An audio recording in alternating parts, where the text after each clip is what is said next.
Big news. I have some important news for you. Interesting news. It's Blake and Aaron's Spilling the Tea with Sandy. K-Man's top news headlines of the day from CMR. Brought to you exclusively by J. Michael, fashion for everyone. Good morning, Sandy. Hey, good morning, Blake and Aaron. How are you guys doing today? We are good. Hope you had a great weekend. Yes, thanks. Same to you. What do you got for us? So the police have moved quickly in K-Man's latest murder in making an arrest and actually charging someone. So they have announced that a 22-year-old man has been charged with the murder of Randy Robinson. Wow, it's just so sad. Was this the one where, because I know you shared something that like a mother was apologizing? Yeah, there was something on Friday. Right. So this is the same incident. So this young man was stabbed in the early morning hours of Friday morning, and they moved swiftly now to arrest a 22-year-old. He's actually supposed to be appearing in court probably today to answer to those charges. So Developing story. As we know more, we'll definitely let you guys know. So over the weekend was Batabano, I think, as most people are quite aware. Was it? And, yeah. We're gonna be not by the video you posted. Well, we're going to talk about it this morning, but yes. Was that really all that was in that band that in your video? Apparently. I mean, I wasn't there, so. Oh, that was somebody else's video you posted. Yeah. I can only go by what what people show us. But anyway, it seems like the party goers had a little bit too much fun because 2 vehicles were set on fire in Georgetown. What? Yeah. Shortly. I mean, I'm not pointing any fingers, but it's just a big quinkadink. I mean, I know that a lot of people are upset, but Batabano is like not what it used to be, but setting cars on fire. I mean, yeah. Wow. Yeah. So we will yeah. What is happening? I don't know. We'll keep you guys abreast in the event.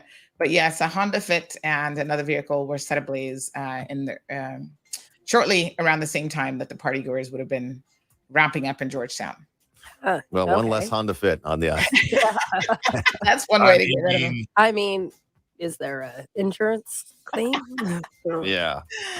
I don't know. All right. Sandy. You guys have a fantastic weekend. Fantastic day. Yeah. Check out Sandy right now on Bobo 89.1 FM. We'll see you tomorrow for Wednesday already. Fantastic.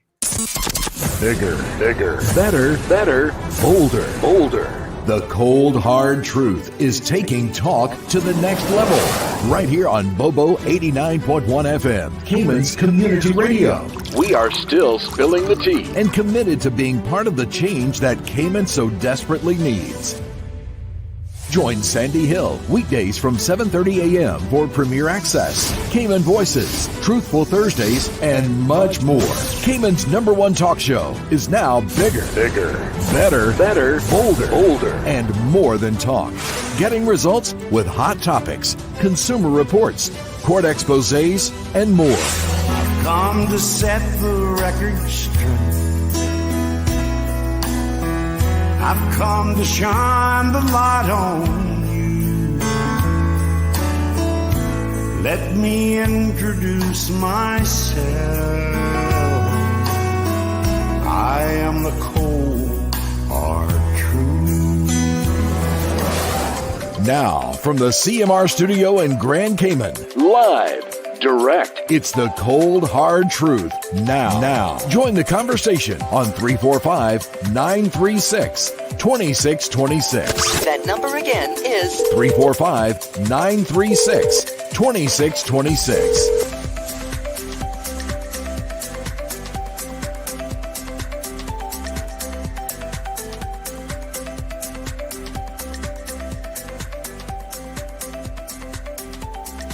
All right. Good morning, beautiful folks. Happy Tuesday. Got to remind myself what day of the week it actually is. Hope that you guys are doing well. We've got all sorts of fantastic things in store for everyone this morning. So thank you guys for waking up and tuning in with us.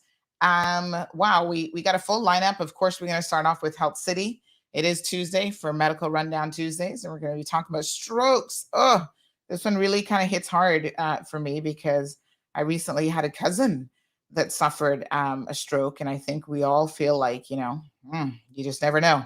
So we're going to learn all about strokes this morning. So get ready for that educational segment. We're going to be talking about Batabano today as well. I was a bit surprised at the number of calls I received and messages and commentary about really it's time to axe Batabano. I was like, what? Oh my God, I couldn't believe it. Then we're going to have a special guest who's going to pop in. A lot of you have been messaging, and finally we posted something on, I think it was one day over the weekend, about the playground there close in town. And you guys were like, what is this playground? I'm a little bit concerned about how close it is to the road. And so we have Steve, who's going to be joining us this morning as well to talk about that. So what else have we got? Oh, yes. And let's not forget the recent vehicular ban. We're going to be touching on that this morning as well. I've got some really, really interesting information for you guys. So I tell you what, the show is absolutely full. So let's go ahead and dive in. Let me just adjust my camera just a little tidbit. Good morning to everyone. I see all of the usual suspects are here. Miss Vernita. Good morning to Miss Wee Wee. First Lady Jeanne, Luis, sitting front and center. Alejandro is nice and early. All right, so we've got quite a few guests in the studio. So let's go ahead and introduce our guests.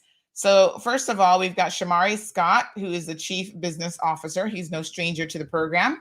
Good morning, Mr. Shamari. Good morning, Sandy. How are you? I'm good. I see you're in a slightly different spot this morning. Yes, I am. Yes, I am. We pay attention to these things. Yes. Very observant. Very observant. Yes, and absolutely. Good morning, Cayman Islands. Good morning. And we have Dr. Susant Kumar Buyan, neurologist. Hopefully I've gotten that correct. Good morning, sir. Good morning. Good morning, Sandra. So good to have you on the program. I believe this is actually your first time. Yes, I'm pretty new to Cayman, not even a week old now. Wow, so special welcome to you. It's a new experience for me. Beautiful island you have, lovely people. I'm really impressed even in the first week that I've been here. Yes, well, welcome. So good to have you here. And we also have Dr. Ramneesh D'Souza, who's an interventional neurologist. And of course, I think Dr. Ramneesh, this might be your first time as well, but you're no stranger. I know you. So good morning to you. Morning, Sandra. It's actually my second time. It's your second time. Okay. All right, beautiful. I'll be becoming part of the CMR family for sure. And we've also got Ali, this is Allison. Oh gosh, Ali, this last name. Is it Alaru from the Cayman Heart Fund? Alaru. Hi, yeah, from Cayman Heart Fund. Hi, morning. Yeah, sir. I knew I was going to butcher that one. So good to have you with us, Ali. So good morning to everyone. All of our usual suspects are here waiting to hear all about strokes. So this is a super interesting conversation topic, I should say, because really and truly, this is something that I think we all know someone who's had a stroke. Hopefully they've recovered. And then there's some people who don't recover. In fact, just last week, I was reading this celebrity, what's his name now? Jamie Foxx. Is that his name? Yes. He's had a bit of an unusual stroke. I was reading or listening to a YouTube video about this specific type of stroke that he's had. So we'll get into some of that because I see that the one that he's had is actually on your list. So very, very interesting. So first of all, give us an idea. What is a stroke? I mean, we hear it and we kind of think we know what it is, but what is it? Okay, so stroke is also called as a brain attack. It occurs when there's a compromise to the blood flow to the brain. Basically, there are two types of strokes. One is known as ischemic, the other is known as hemorrhagic. Ischemic, which is the more common type of stroke, is where there's a blockage to the blood vessel. And hemorrhagic, which is not so common, it comprises about 20% of strokes. Occurs due to rupture of a blood vessel, thereby leading to bleeding within the brain. Wow. How common are strokes? Like, what are we looking at in terms of general population?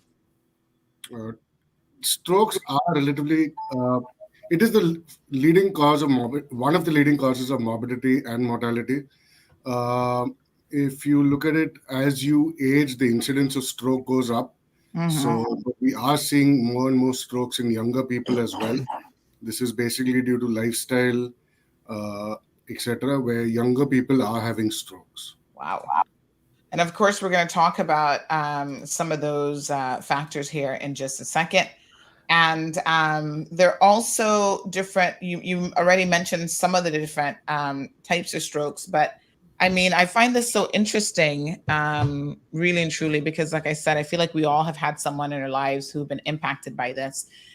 So of course, let me just remind our listeners, 9362626 is the telephone number. If you guys have any questions, you can feel free to call in at any time. So let us first talk about the different types. Sandy, not to cut you, but just before, I didn't come on the program previously with Dr. Romnish, so that would have been, he would have been on the program without me. So I just want to make sure that, and I want to make Dr. Romnish blush.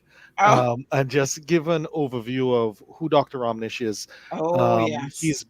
He's been with us. He probably was the second wave of physicians we had when we realized all of the gaps that existed outside of cardiac care, outside of orthopedics, outside of pulmonology.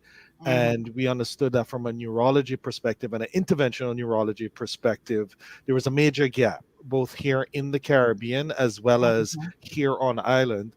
And that's why we brought in Dr. Romnish, who has over a decade of experience, interventional neurology. And at some point in time, he'll need to tell us how he's able to actually go in minimally invasively and extract clots when it comes to a stroke. So we'll get there as well. But interventional neurology, treatment of acute ischemic stroke, ischemic stroke, neuromuscular disorders, and neurocritical care are some of his areas of expertise.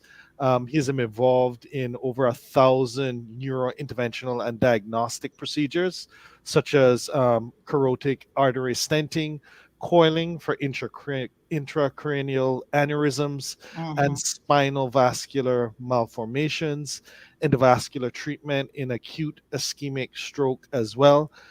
Has had numerous publications, both nationally in India as well as in international journals. And because we want to fulfill and ensure that we have a holistic team when it comes from a neurosciences perspective, which we started many, many years ago, we now have Dr. Susant, which is, our pleasure, Sandy, that one of the first places that he's actually visiting from a public perspective would be CMR. Yeah. And he's coming in as a senior consultant as well, has over a decade of experience. And as you know, Sandy, we always bring the A team. So he's coming from a JCI accredited institution. It's been ranked in the top 10 in India year after year after year. And he also has been in numerous publications and has had numerous speaking engagements. And Dr. Romnish and Dr. Susant will be able to speak to the neurosciences team and how Dr. Susant is coming in to be able to ensure that we're covering all gaps when it comes to the neurosciences. And we're just very, very pleased to be able to build that team further to the benefit of the Cayman Islands. Well, thank you so much for that beautiful introduction.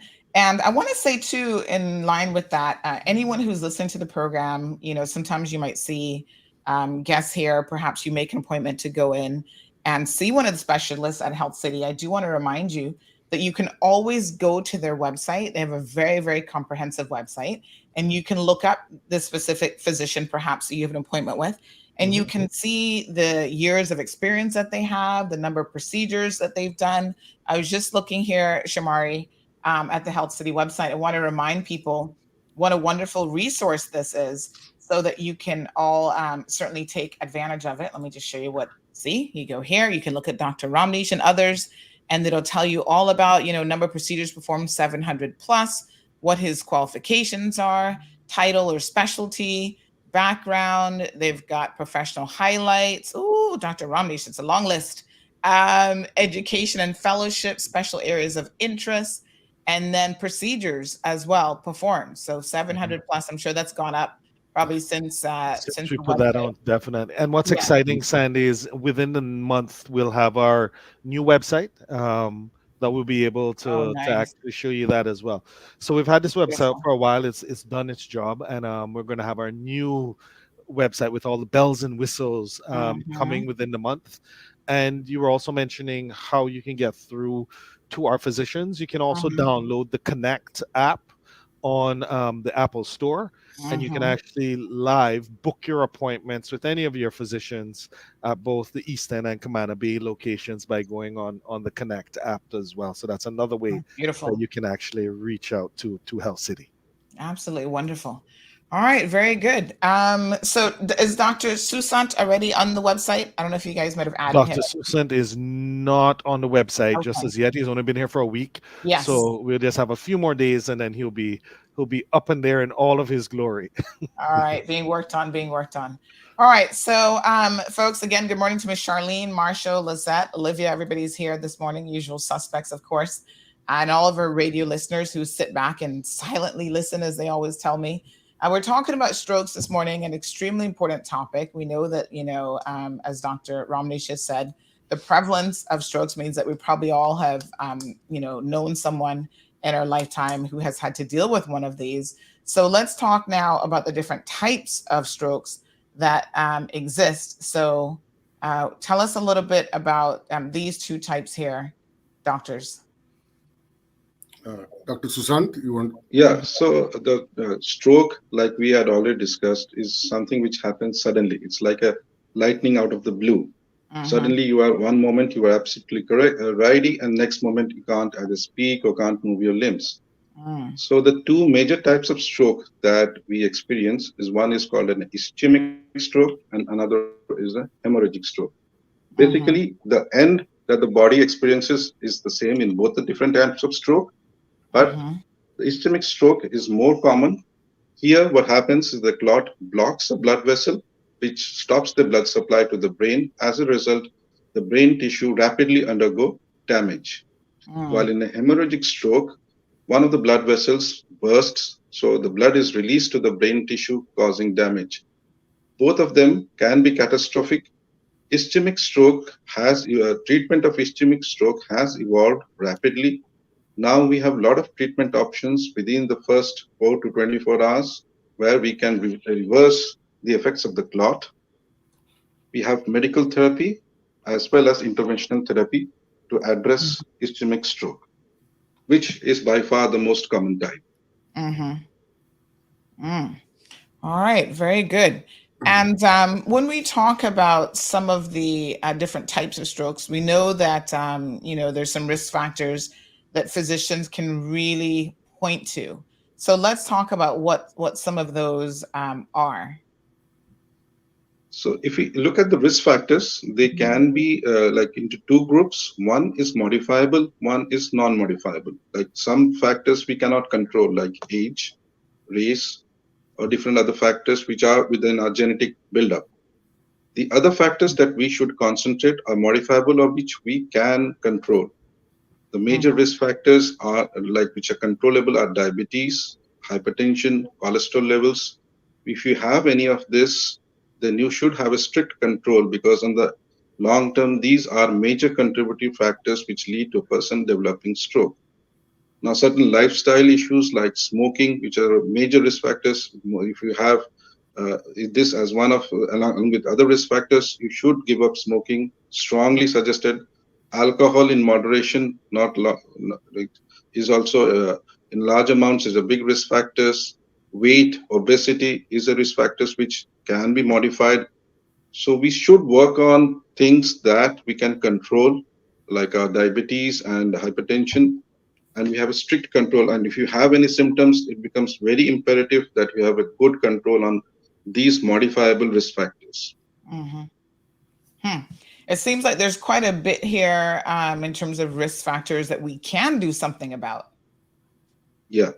Mhm. So these things we can do on a regular follow-up with the physicians, do our blood sugar test, monitor our blood pressures levels, cholesterol levels, and these can go in long way in preventing catastrophic stroke attacks, which can be make our life very really dependent on others, and which can be a big burden both socially as well as emotionally to the family members.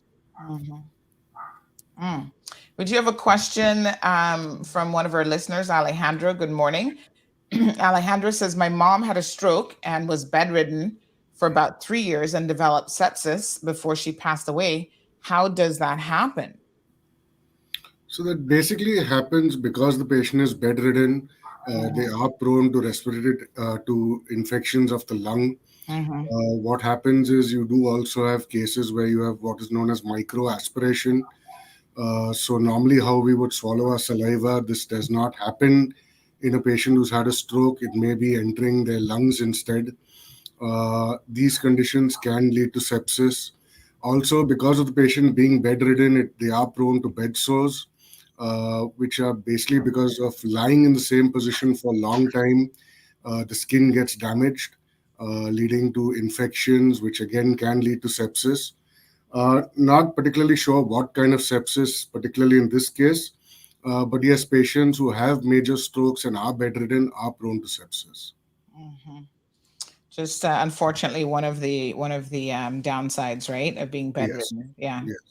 Yeah. Everton, good morning to you. We have Erica who says Health City is a wonderful facility with brilliant doctors. Ms. Sue agrees with that. She says Health City, great hospital.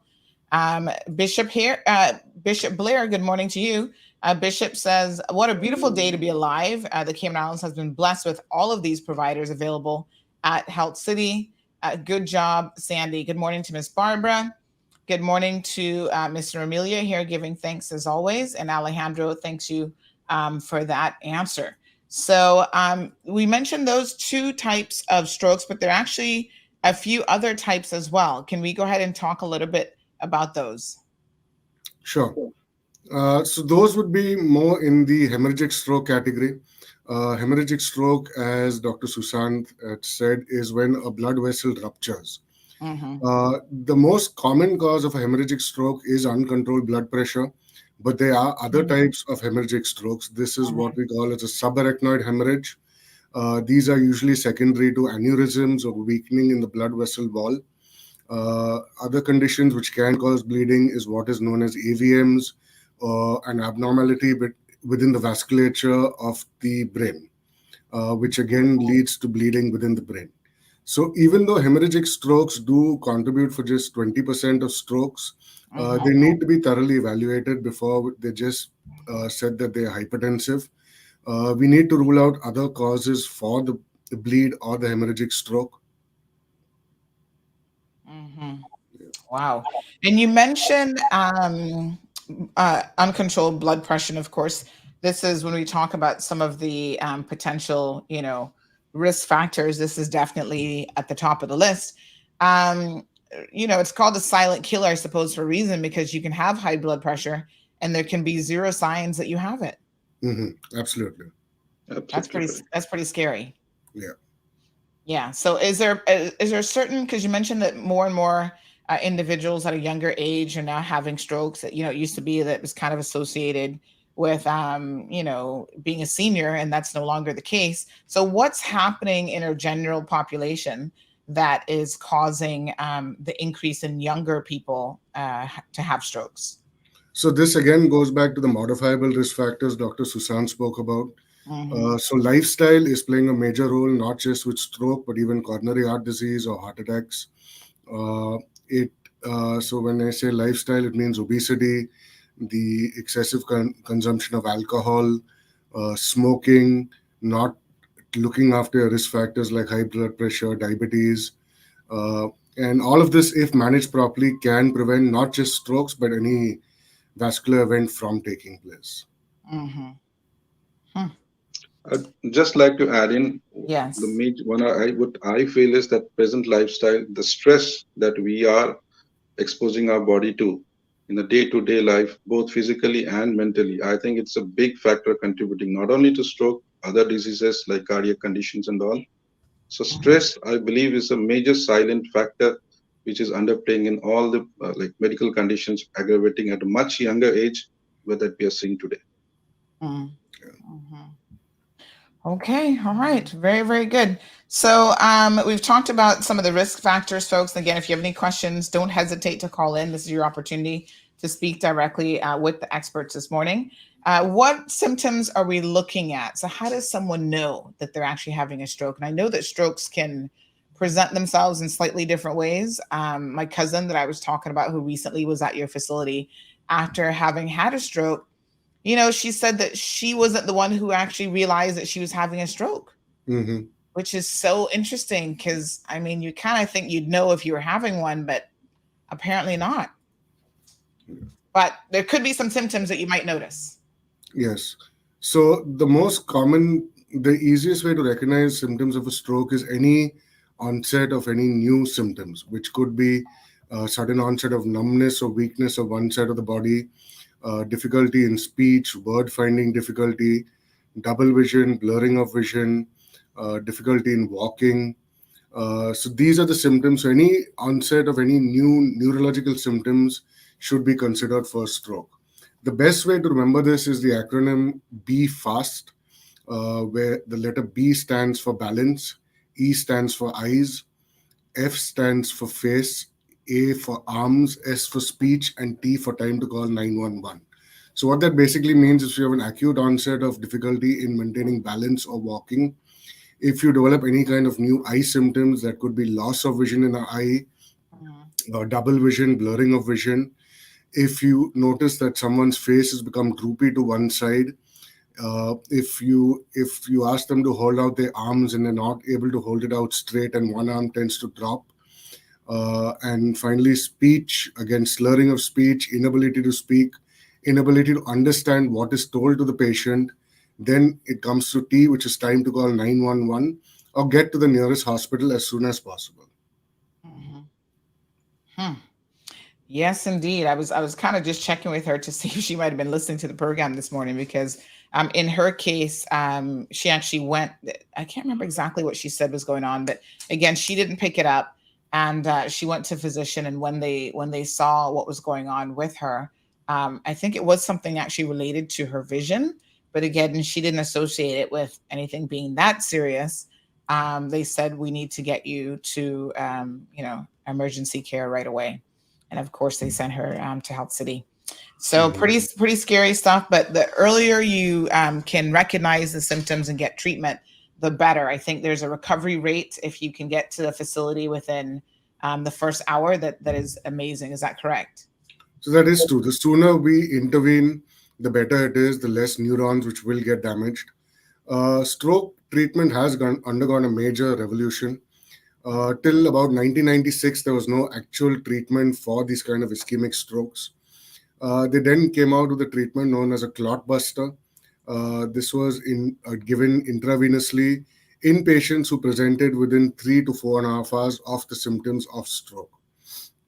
Lately, there has been an evolution not only in the treatment, but also in selecting patients who can undergo what is known as endovascular treatment. Endovascular treatment is where we access the vessel which is blocked through a minimally invasive procedure.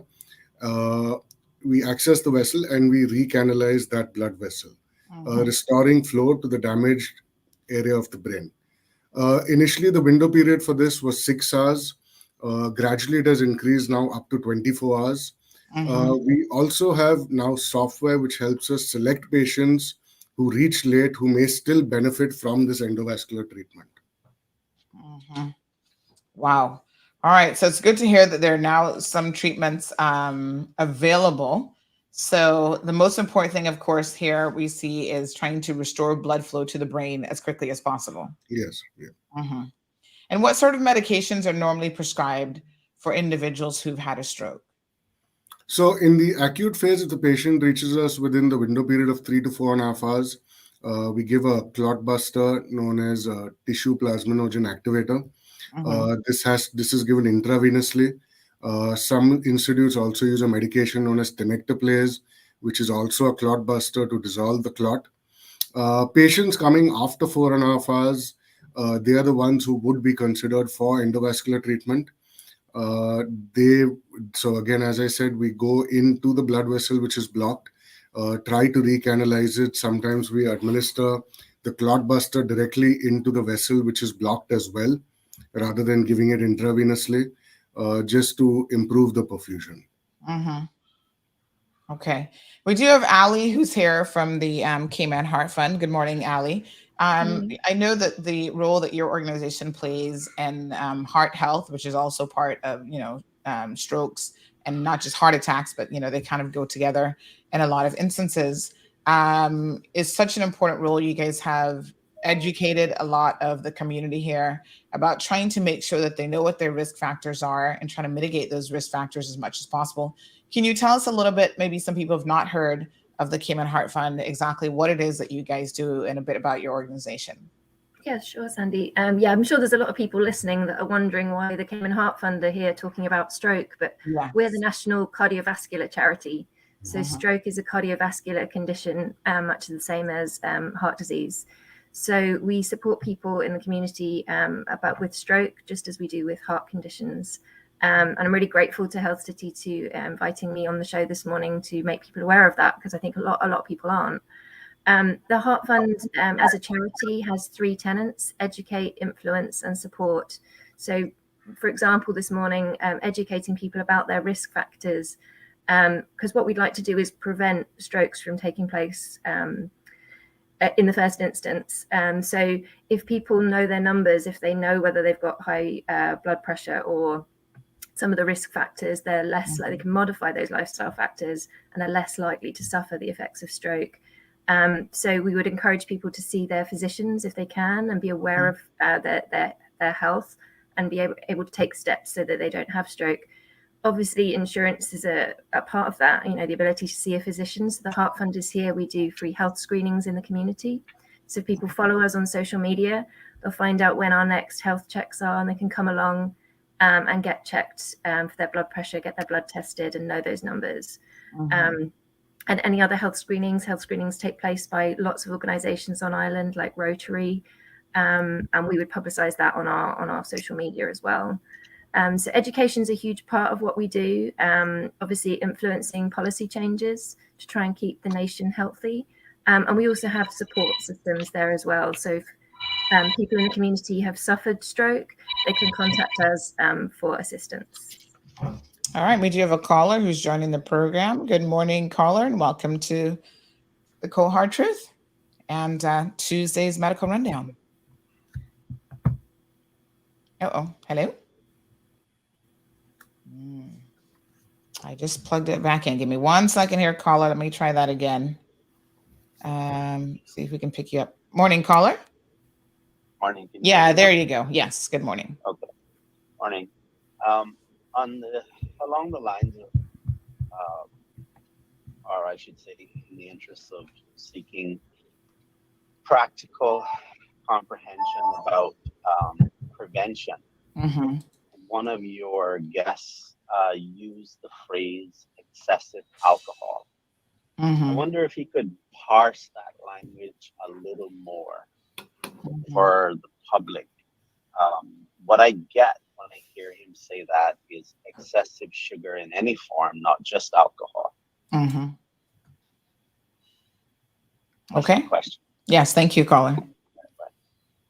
All right, so excessive alcohol, the caller is saying if you could probably give that, define that a little bit more in terms of what that is. And is it the alcohol, or is it the actual sugar and the alcohol that is really the problem? It would be both of them. So when you refer to excessive alcohol, the easiest thing to follow is no more than 10 drinks in a week and no more than 4 drinks in one session of drinking. That you should not exceed those numbers. And a session of drinking shouldn't be every day.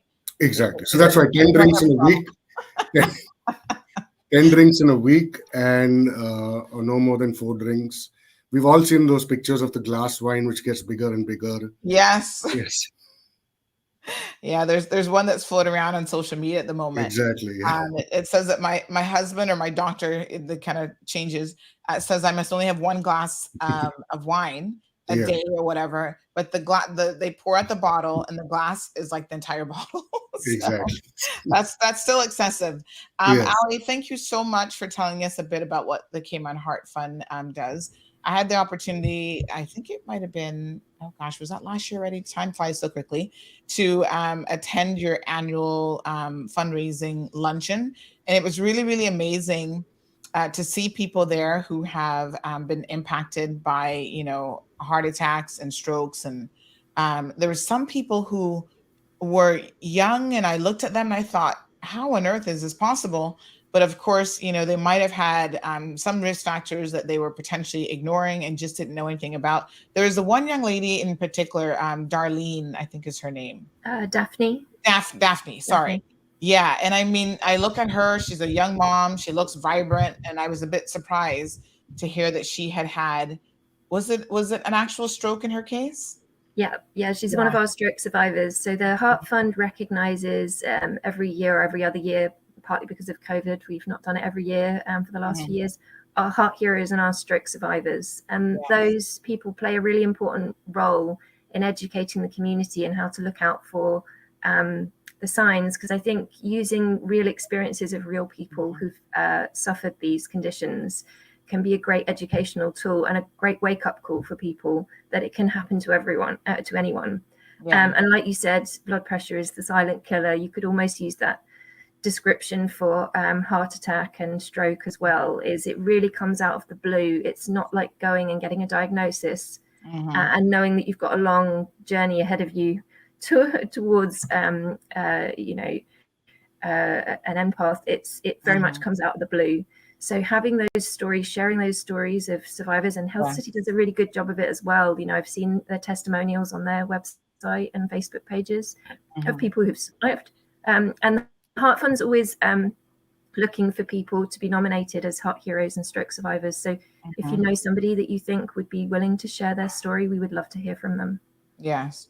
And what struck me about her in particular, again, her youthfulness, but she talked about, that there were signs, I think over a couple of days, that she had signs of pain, that she was kind of like, oh, maybe it's nothing serious. And it's a neck pain, or it's I think that's the most important thing is sometimes, and women are guilty of this more than anything. We lead busy lives and we're always trying to take care of everyone else.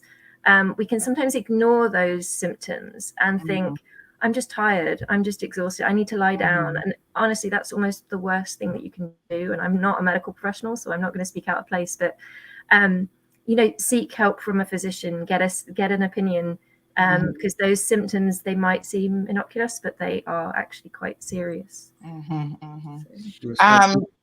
Yes. That is what we call as a mini stroke or transient ischemic attacks. These are basically warning signs that a stroke you're in danger of having a major stroke. People need to recognize those symptoms. They need to seek care as soon as possible. So those symptoms would be similar to a stroke, like you'll suddenly one side of your body will go numb for a couple of seconds. It'll then recover. You may find it difficult to speak for a couple of seconds and then recover. So these are known as transient ischemic attacks, and these are warning signs that a major stroke may follow soon. Wow. Okay, we've got Priscilla with a question. Priscilla says, after a stroke, what is the best way to prevent micro aspiration in a bedridden patient or bedridden person? So every patient who's had a stroke will undergo what is known as a swallow assessment. The swallow assessment is to see that the patient is able to swallow food, swallow their own saliva. If the patient is having difficulty in swallowing food, a procedure known as a PEG tube may be advised, wherein a small feeding tube is placed directly into the stomach. If there is a suspicion that the patient is having microaspiration, the patient may be even advised to undergo what is known as a tracheostomy to secure the patient's airway and prevent this kind of microaspiration. All right, very good. Okay, so folks, again, the lines are open, 936-2626. If you have a question, you can certainly send it on WhatsApp as well as in the chat. I know some people are a little bit more shy about these things, but there's no need to be. Of course, reducing your risk, now that we know what the risk factors are, reducing your risk should be pretty straightforward. So here are some of the things that you need to do. So being physically active, limiting your alcohol consumption, avoiding smoking, choosing a low-fat, high-fiber diet with lots of fresh fruits, vegetables, and whole grains. Limit your salt intake to about 1 teaspoon daily, and manage any underlying conditions that may increase your risk of a stroke. Any examples that you can give us for underlying conditions that may increase your risk of a stroke? Sorry, go ahead.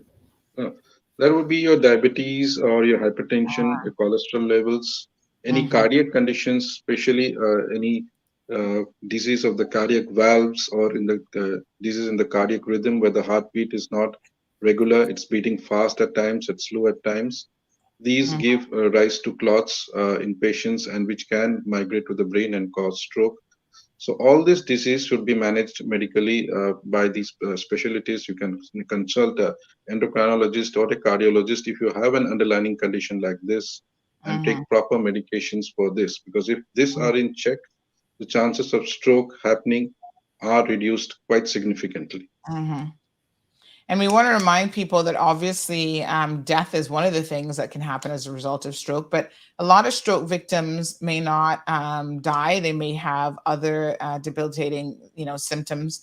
And there is recovery as well for a lot of stroke victims. Let's talk about some of the effects of actually having a stroke. So again, it depends on which part of the brain is affected. Yes. Whether it is your speech area, whether it is your motor area, it comes down to which part is affected.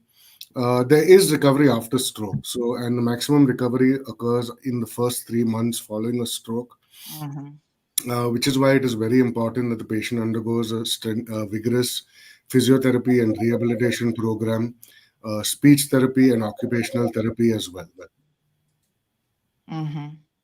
And Ali, your organization offers support for stroke victims. Can we talk a little bit about what that support includes? Yeah, so on a case-by-case basis, people can apply to the Heart Fund if they have a family member who's suffered a stroke, just like a heart condition, and we assess their needs and see if we can be of assistance. We are looking at ways that we can support families in the long run, because it's a long path sometimes for a member of the family if they've had a stroke in rehabilitation. So we're looking at ways that we can have kind of a cardiac and stroke rehabilitation program where we can support people through that. And if just the family members need support and advice, because I think there's a lot of people out there that are probably caring for somebody that suffered a stroke, and that can be a great burden to them. Even if they just need somebody to talk to or they need some counselling, we're here. So all of our contact details are on our website, on our social media pages. They can get in touch with us, and we're more than happy to assist. And of course, there are people in the community who are probably listening to this wondering how they can help the Cayman Heart Fund. So tell us what you're in need of from the community. Yeah, I mean, we obviously only exist as a charity through the donations from the members from the public. So we love people to support us, obviously financially if they can, but there's lots of ways that people can support us that isn't necessarily financial. One of the biggest ways is actually just following us on social. So not only do they, if you follow us on social, hear about all of our upcoming events. We do have a conference coming in early June, so it's just a month away, where we will be doing free health checks. But if people are supporting us on social, we're a stronger organisation, obviously, and that assists us when we're reaching out to organisations for financial and other support. Very good. Some questions coming in. So one person has said, "Good morning, Sandy. Can you ask them if a parent has died from having a stroke after 7 days, what are the chances of me having a stroke?" So is there any sort of hereditary component to increased chance or increased risk of having a stroke? There are genetic risk factors for strokes, but that would be in strokes which occur in younger people.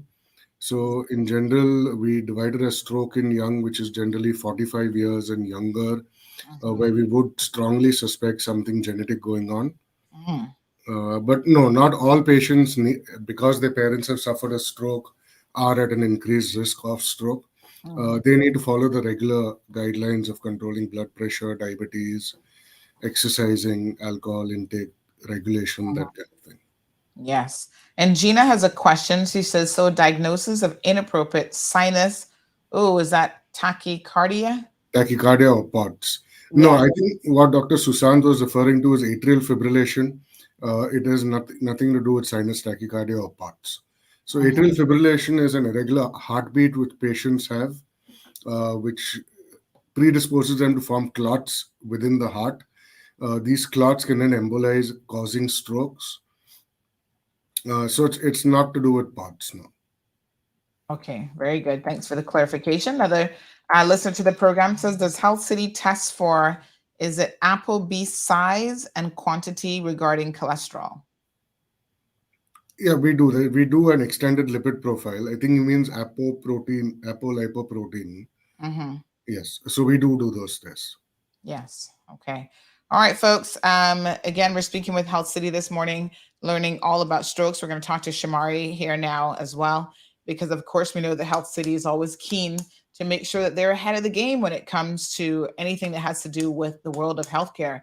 So Shamari, this approach has really put you guys, I think, in an excellent position in the Cayman Islands, in the local community, to really, just assist people from a knowledge-based perspective, from treatment, and getting the assistance that they need. So talk about why Health City has taken this approach. No, definitely. As we all know, especially from a medical perspective, disease is ever evolving, as well as why we're here in the Cayman Islands. We want to make sure that we have all of the adequate equipment, all of the newest technology to make sure that we're doing the best job possible to give the highest quality of outcomes. But outside of the equipment, outside of the protocols, the most important components will be the human resources, the actual medical professionals who are diagnosing, who are having those collaborative types of efforts to make sure that we understand exactly what's wrong with our patients to be able to get them treatment. So, yes, we'll be having the newest and latest equipment, which you always hear us talking about from week to week. But what's more important is the Dr. Romnishes that we have, the Dr. Susants that we're bringing in to make sure that our people in the Cayman Islands are getting the best services possible. We talk about world-class healthcare. So you can't have world-class healthcare without constant research, without constantly increasing and bringing in new equipment and new techniques that are the latest and just based on the evidence in regards to giving the best outcomes. And with that, also bringing in the physicians to make sure that everything goes well as the nursing staff, ICU. It's that holistic care that gives us the highest quality of outcomes that we've become known for, not only in the Cayman Islands, but across the Caribbean, Latin America, and the Americas as well. Okay, we've got Mr. Dean tuned in this morning. We've got a Mrs. Dean Sinclair and a Mr. Dean Shillette, both listening. So Miss Dean says, good morning, Sandy and CMR family. Missed my morning show yesterday. Yes, yesterday was a public holiday, folks, so we take the day off, but we're back in the hot seat today. And Mr. Dean says, is drinking wine better than hard liquor when it comes to stroke? So this is a good question, I think, just in terms of not just strokes, but your general health. Does it matter what type of alcohol you're drinking? Are there some that are worse for you than others? Susant? Actually, it's not really. It's the amount of alcohol that you are having.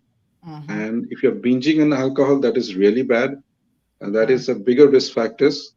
So the kind of alcohol, maybe it wine or scotch or beer, it's not really, doesn't really matter. But it's the pattern of drinking that you follow. If you're drinking a few drinks a day and reducing it a few times a week, that is fine. But if you're binging in alcohol, that can really lead to a lot of problem. Even that can lead to cardiac arrhythmias, setting of cardiac arrhythmias, and resulting in stroke. So binge drinking is primarily the culprit here. Yes. And the amount of alcohol that you're taking is the culprit here. And it's so interesting that you mentioned that, because again, a situation right here in the Cayman Islands, I mean, we have cases of people dying relatively young who drank a lot. And I remember an instance of one young man, people are like, oh, it was always hard liquor that he was drinking. So I'm glad that you clarified that probably even if he was drinking wine, but drinking it to the extent that he enjoyed having a drink, it would not have really made a difference. Yeah. All right. Miss Gina has another question. She says, apart from all the technology and latest medical treatment, is there a discussion in nutrition and natural therapies to prevent these illnesses in the first place as much as is possible. So Shamari, talk a little bit about the other, and I guess that's why education is important, because, you know, they say that an ounce of prevention is better than a pound of cure. So really trying to offset, you know, disease, and trying to offset strokes and heart attacks, so that we don't necessarily need to see Dr. Susan or Dr. Ramnish, is really why we educate people on this program as well, right? Oh, definitely. And that's why even when you come in for your executive health check, we're always giving keys in regards to the right nutrition, the right diet, the right lifestyle. And, you know, just like Dr. Romnish will give you the easy to remember, you know, no more than 4 regular drinks in a setting, no more than 10 in a week. It's the same way that they'll speak about, you know, the fist in regards to how much carbohydrates you should have in your actual plate, and what a true portion actually looks like. Just some common sense types of scenarios where you can easily remember it to get on that healthy lifestyle. Because if you try and do everything under the sun, then that means you'll do nothing. So we just try and make sure in incremental steps, if you're actually doing the right things, then that will make you as healthy as possible, give you a better probability of staying healthier. As we all know, nothing is 100%. But at Health City, that's why we have the holistic view, whereby we have other arms of Health City to be able to help persons to be able to have their healthiest lifestyle, to try and keep away from some of these diseases that will eventually come, you know, especially as we get older. At some point in time, there will be some disease that we will get. I remember many years ago going with my grandfather for one of his checkups, and at that time he must have been 80, 81, 82. And when the doctor told me the disease that he then had, he could see that I was upset, and he said, you know, don't be upset, you know, here's how we're going to take care of it. And he's like, he's lived a long life, and trust me, when you reach this age, there will be something, right? Nobody lives forever. So that's something that we have to remember, that we're just going to try and do as much as possible to live as long as possible. And that's why you should always come in for your executive health checks. You know, you can book with our nutritionists outside of the health checks, just to make sure that we're taking care of ourselves as best as possible. Yes. And I must say, Gina, from personal experience, you know, knowledge is power. So when you know your numbers, and you have an idea of what risk factors you have, you can then take action to try to mitigate and you know, at least delay the onset of some of these things, if not prevent it entirely, with some lifestyle changes. So of course, Mr. Good Look, speaking of lifestyle, had to bring this topic up. This is my Achilles heel. If you know one thing about me, I do not drink and I do not smoke, but oh my God, the Pepsi. You know what I've done in my brain now is I've put Pepsi in the same category health-wise as alcohol. There is no such thing as a safe amount of Pepsi, but you know, every once in a while I might indulge. So I had one like yesterday, and then I won't have any for the rest of the week. But the sodas in general, doctors, Mr. Good Look is asking, does that increase your chances of having a stroke? Well, it certainly increases your chance of diabetes, and diabetes increases your chances of having a stroke. So the short answer is probably yes. Yes, exactly. It again comes down to controlling your sugar, your weight, because Pepsis can lead to weight gain as well. So. Yeah. And Dr. Ramnish, I don't know if it's Dr. Archita that had that interesting diagram where it was actually showing like the can of soda and the cubes of sugar that's actually in the soda. And if you have 3 sodas, it's like a pyramid of those cubes of sugar that you really don't understand. You think it's a liquid that you're drinking and ingesting. But when you actually see it in that context, that you realize that if you have 1 or 2 cans of soda a day, how much sugar you're actually intaking. I think that does the trick to get your mind to realize that you need to stay away from them. Yeah, I mean, unfortunately, there's no good one out there, to be honest. And there's some that are actually worse than others. I mean, it's shocking, but the best bet is water. Water has none. So stick with water, and teas, of course, are also a really good alternative for you. And we're going to be talking more about nutrition on this program. I know that we touched, last week? Gosh, the time's just flying. We had some guests on the program talking about what they've done to bring down their weight. But we're going to talk more in the coming weeks. I think we just need to make this a regular feature in the program where we talk about how we can tweak our diets. I had someone just last week say to me, Sandy, people are listening, people are paying attention because they were out at dinner. I can't remember if it was Casanova's, but somewhere they saw some individuals and they were out at dinner and they overheard this other table saying, oh, on Sandy's show, she said, I don't think it was Casanova because it was orange juice, but she's like, oh, Sandy said, don't have orange juice because that's also loaded with sugar. So they ended up having apple juice. And I thought to myself, ooh, they missed the point about juices in general. So it's not just orange juice that, I gave orange juice as an example, but all juices loaded with sugar. If you can't squeeze it and have it as a fresh juice, which really the best way to consume it is just to eat the apple, eat the orange, get your fiber, as well as the protection from the fruit, as opposed to drinking it.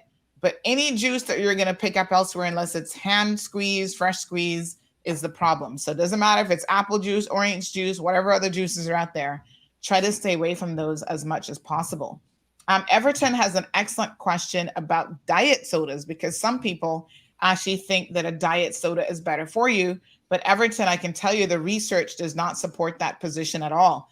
Doctors, what's the current situation with diet soda, sorry. Susant?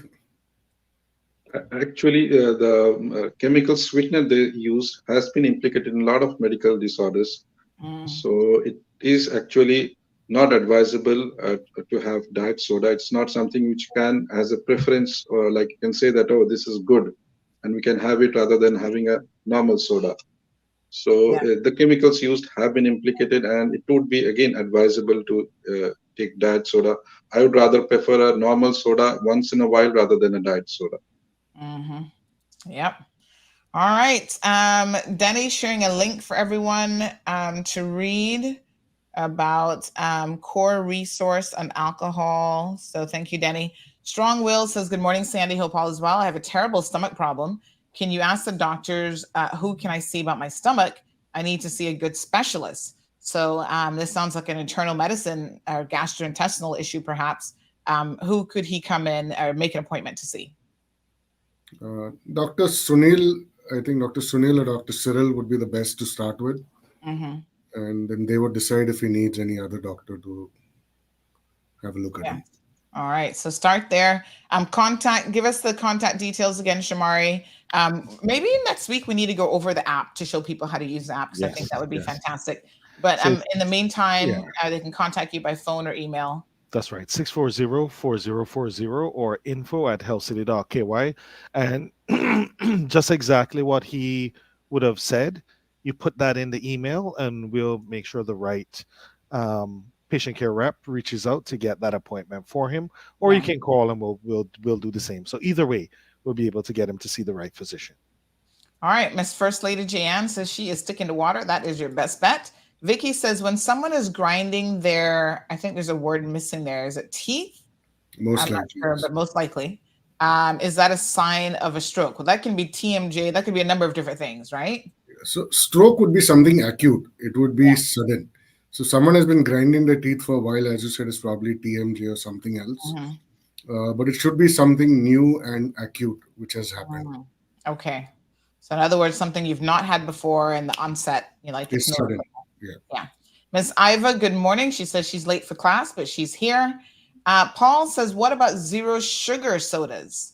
There's still artificial sweeteners in those? Exactly, yes. Yeah, they try to trick us with all this fancy, marketing and terminology. Everton says, my primary care doctor that I've been with for years referred me to drink the diet soda and regular soda, some loss, because you're saying it's not good. And my doctor says, drink diet soda. Well, Everton, listen, you can do the research on your own, but I'm telling you, even the research that I've done for years now, the general idea is that diet soda is actually associated with weight gain, believe it or not, and other things. It's just not good for you. I'll send you a link here from Penn Medicine that you can, the truth about diet soda. Have a look at this, but there's tons of resources out there. And, you know, Everton, this is where I think it gets a little bit confusing sometimes for people, because they'll say, oh, well, one research study said this, or one physician is telling me this. And not all physicians, I think this is worth noting, not all physicians keep up as much as they should with, you know, the latest of all the medical and research papers and so on. And that's one of the things that I love about the folks over at Health City is they're actually, you know, they're writing research papers involved. They're, you know, clinicians. They're dealing with patients in a real way. So I think that, you know, you can certainly accept their advice, but also go and do a little bit of research on your own. Alejandro says sodas and energy drinks are my thing. Time to give them up, honey chill. All right, so talk a little bit, Shamari, about the executive health check, and we also have a Mother's Day special. If we can bring that up to bring everyone up to speed, what those are as well. No, definitely. So to start with the fact that appointments must be booked by May 14th. So get ready for Mother's Day, $150, and you can get your gift certificate for a mammogram for your mother, for your sister, for your daughter, if she's obviously of age, and we'll have the appointment scheduled prior to May 31st. If you need a little bit extra time, we'll definitely give you that to come in. But we want to make sure that those that actually get that purchase the mammograms can come as soon as possible so that we don't forget. So that's part of our Mother's Day special, giving back to the community, $150, and you can come and get your mammograms.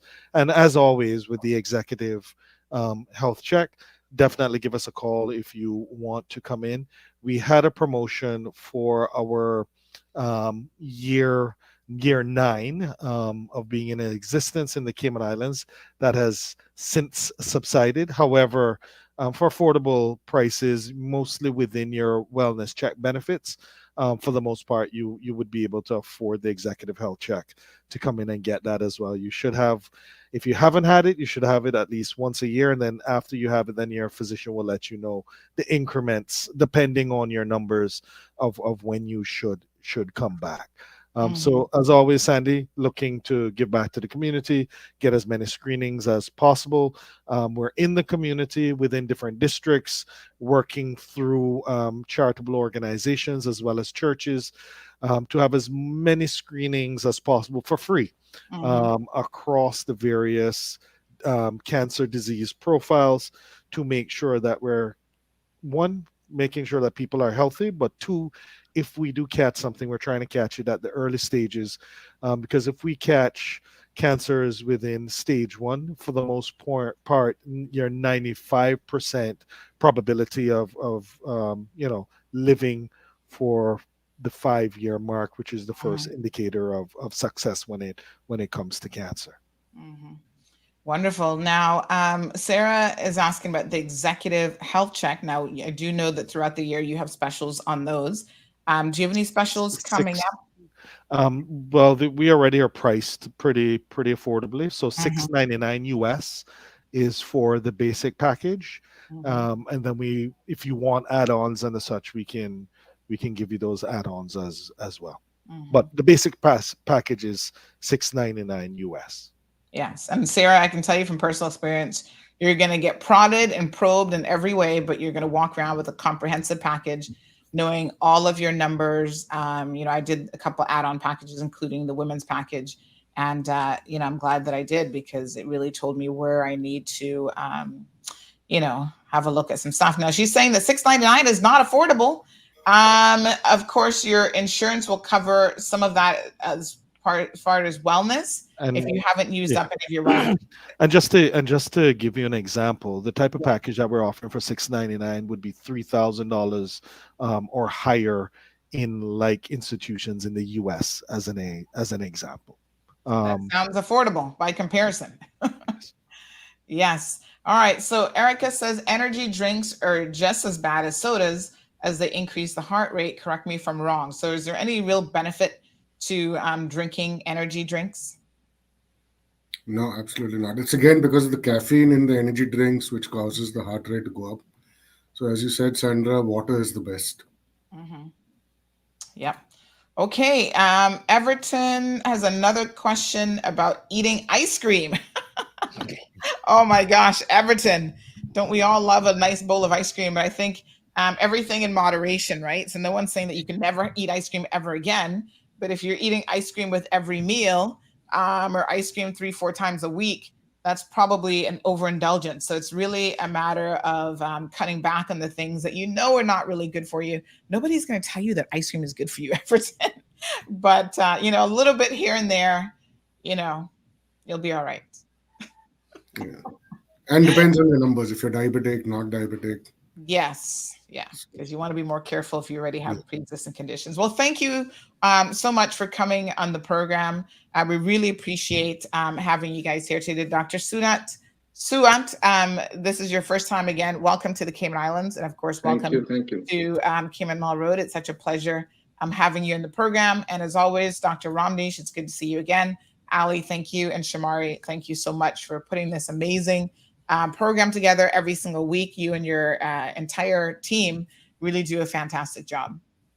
Thank you, Sandy, and thank you for having us. And it really makes us feel good when we are missing, and whether it's a public holiday Monday, and if we're not able to get here Tuesday, that anybody, you go to the grocery store, they're saying, where are you? Why were you not on? What's going on? We need to hear, when is medical rundown coming back on? So that really tells us that people enjoy it and people are finding it useful. And if through this messaging we can even save one life or have a better quality of life for a few people, then we've definitely achieved our goal.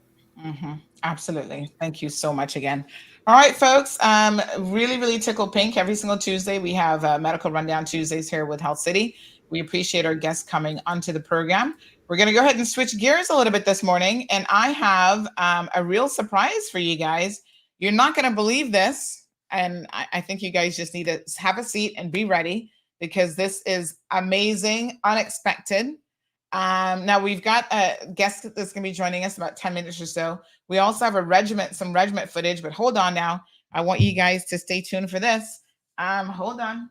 Let me show you. Let me show you guys. We have a special announcement here to make on Cayman Mall Road, the only place that you're going to see this on the morning show. Are you guys ready? Everybody ready?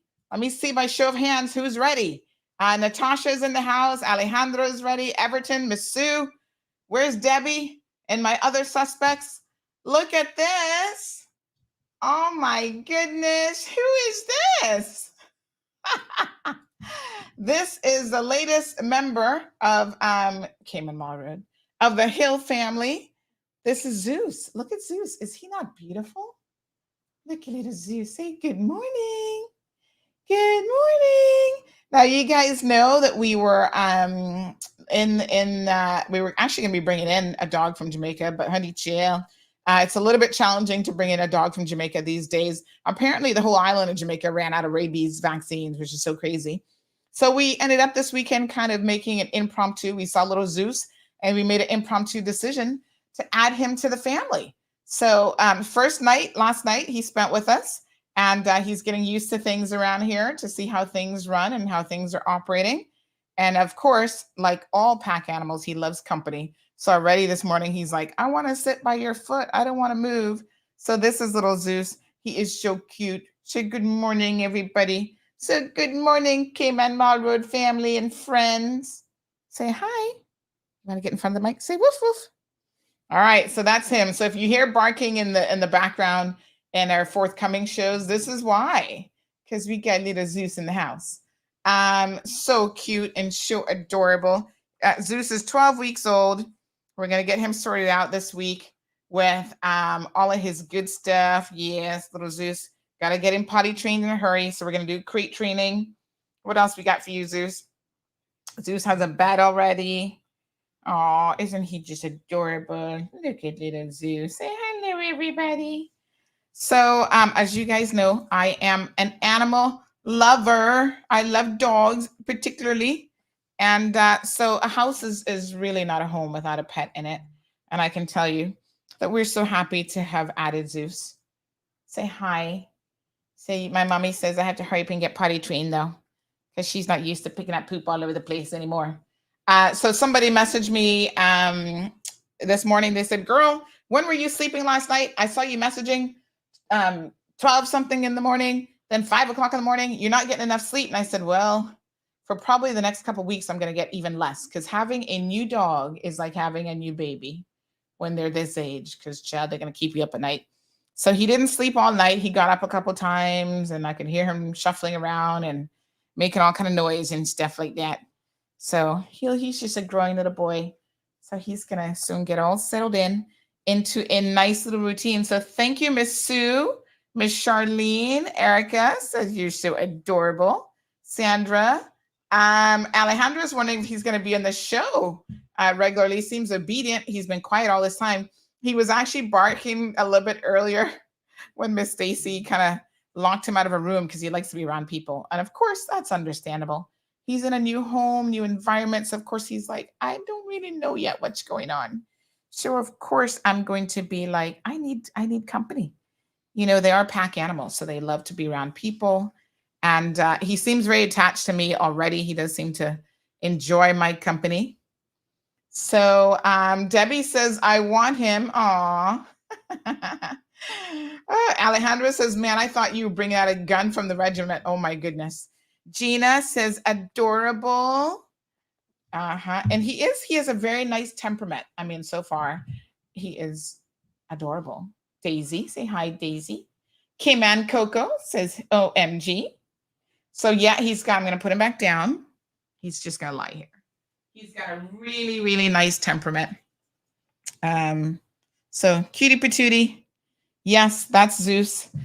Gigi almost didn't want to go to school this morning. She's like, oh, I just want to stay with him. Natasha says, oh, he's so stinking cute. I know, right? So I just got to watch with the whole potty training thing, honey child. We're going to try to expedite that. And of course, the best way to potty train a dog is to train a dog. So he's just going to lie there. Yes, absolutely adorable. Alejandro says you're a dog lover, but I don't know about animals. What is that supposed to mean? I know. So let me tell you what happened with Daisy. Daisy, like I said, was supposed to be coming from Jamaica, but unfortunately, Jamaica does not have a readily available supply of vaccines. So I didn't know this because, it's been a minute since I have brought in a dog. Apparently, the requirements to now bring in dogs, it used to be that Jamaica was very, very easy because Jamaica's what they considered, they had a whole list of rabies-free destinations, right? Zeus, don't do that.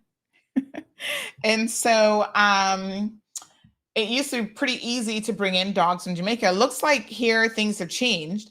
And so now, he's nibbling on my toes. No. Those baby teeth hurt. So, it's not as easy anymore. So you have to go through the whole rabies thing, and then you wait so long, and then you do the test. And, come to find out, Jamaica doesn't have a plentiful or any supply really of rabies. So that delayed the process, and they weren't even sure when they were going to bringing it in. And it was like, oh my God. So it was just taking quite some time to try to get poor Daisy sorted out. So unfortunately, we had to, he's nibbling on my feet. Hello. Those little baby teeth are sharp. So we had to abandon poor little Daisy. Not abandon, because we're going to try and see about getting her a good home there. So Soka says, yes, Sandra, pet lover. Oh, Soka will remember Coco. Every time I used to go to Miami, Soka was always giving me presents to bring back for Coco. Christmas presents, birthday presents just because of no reason. She always had little treats and stuff that she would give me whenever she saw me at the airport for Coco. So thank you so much, Soka. No nibbling. Soka knows. So a young lady actually had him, Alfredo. One of my Facebook friend groups, she had him, and so I saw him and said, "Yep, let's just do it." Like I said, it's almost 3 years now that our home has been without a dog, and I think especially with children, it's so fantastic. I have so many fond memories of growing up with a dog, multiple dogs in a home, and you can teach children responsibility because now they've got to take care of something other themselves, feeding and walking a dog and just loving a dog and being gentle and kind and, all those wonderful things that come with pet ownership. All right, so listen up, folks. We do have Steve who's going to be joining us just a little bit here from the new pickleball facility. A lot of you have been messaging and complaining about the situation with this. It's right there at the corner of, what is that? Cricket, where the cricket pitch is. That's Bobby Thompson Way. And I don't know what the other road is. Smith Road? Is that still Smith Road at that point? There's a playground facility there. And a lot of you have had some concerns that, oh my gosh, that's too close to the road. So Steve saw the message over the weekend, and he's going to be joining us on the program today to talk about this because he'll tell us what that facility is and everything about the playground. So we'll wait for Steve to join. And we do have a video from the regiment who are traveling back today to come back to the Cayman Islands. So some members were there in the UK performing for the coronation. So we're going to have a little interview from them as well. So Darlene says Soka is a true dog lover. Bless her. Yeah, she loves dogs, cats, everything. I don't know if I told you guys about this situation, but it looks like we've actually had some cats that have adopted us. We weren't really looking for cats, but hey, we've got 2 cats. Every single night we hear the cameras go off, and they're like clockwork. They come around the same time every night, and they make themselves comfortable underneath our cars. Now, the only little problem I have with them is they want to get on top of the cars as well. And I'm like, okay, I don't want you scratching up the car, honey, chill, meow. So we might have to see, I don't know if they belong to somebody in the neighborhood, and at night they just go out strolling and they do their own thing. But they seem to really be attached to our cars as a place to sleep at night, and even our front step. Like I've seen them like sleeping on the front step and stuff like that. So yes, they have adopted us in a way. So Soka says that she still thinks about Coco whenever she goes to PetSmart. Yeah. Of course, we still got Coco's picture everywhere. So yeah, Bobby Thompson and Smith Road. Nikki says, welcome to the family, Zeus. Thank you. Thank you. So I'll be going to the pet store today to do a little bit of shopping. So if you see me at Animal House, that's what I'm doing. Stocking up on a few little things for Zeus. Like I said, we already had his bed set up and everything because we were anticipating, we have like a proper bed.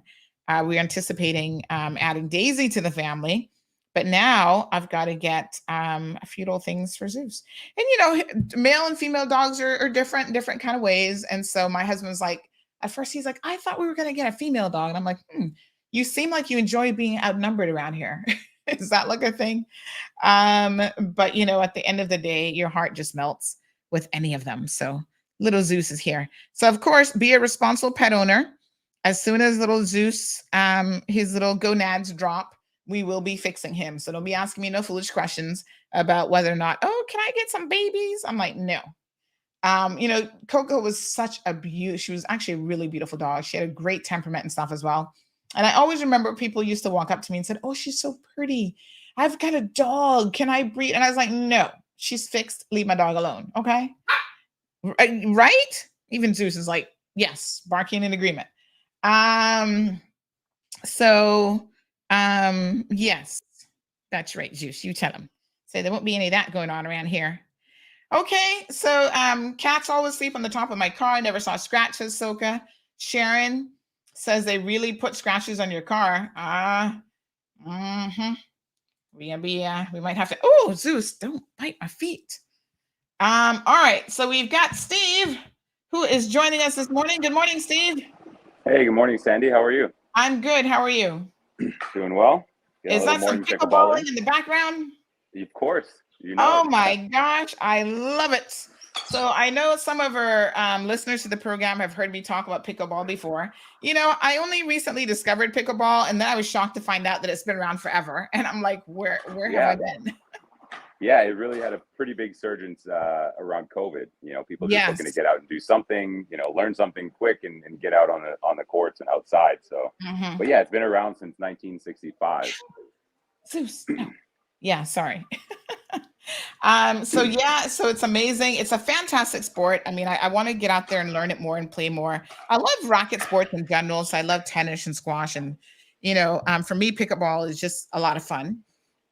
So Steve, you kind of, not you personally, but, you're involved in this project. So you see that some people, I got a complaint. I think it was maybe Saturday. Someone sent in some stuff, and I've heard other people talking about it and said, listen, there's a playground right there at the corner of Bobby Thompson and Smith Road, and it's so close to the road, it looks like it could be a dangerous situation. And I appreciate Steve reaching out, as that's his project, to tell us a little bit about that, and he's here now to discuss it and to hopefully try to alleviate some of your concerns. So Steve, it's a good concern that the playground is a little bit, it's down like in the corner there. Is it a hazard? What's your opinion on this? What can you tell us?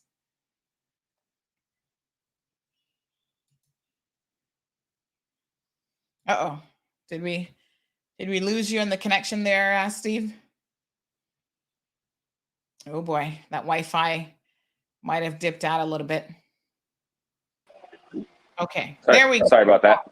Yes. Had a call come in and it just ruined everything. Okay. Yeah, put it in airplane mode. Yeah, so Steve, I was just saying that, we've received some concerns and some comments about this potentially being a hazard, the location of the play, the kids' play area. Tell us a little bit about what you say will be some mitigating factors in relation to that. Yeah, so first of all, we appreciate all the comments that we're getting. It's not it takes a whole village to run something like this. This is kind of our baby as well. So I appreciate all the feedback we're getting, and the concerns are definitely valid. So a couple of things just right off the bat. The playground is not in its final space. We kind of built it where it is in order to figure out the exact footprint and where all the columns are going and everything. And the idea there is we're going to dig all of the holes for the foundation and shift the whole playground towards the east. So kind of towards the buildings more, about 8 to 10 feet, see how much we can get away with there. So that should be happening within the next 2 to 3 weeks. A couple other things that we already had planned.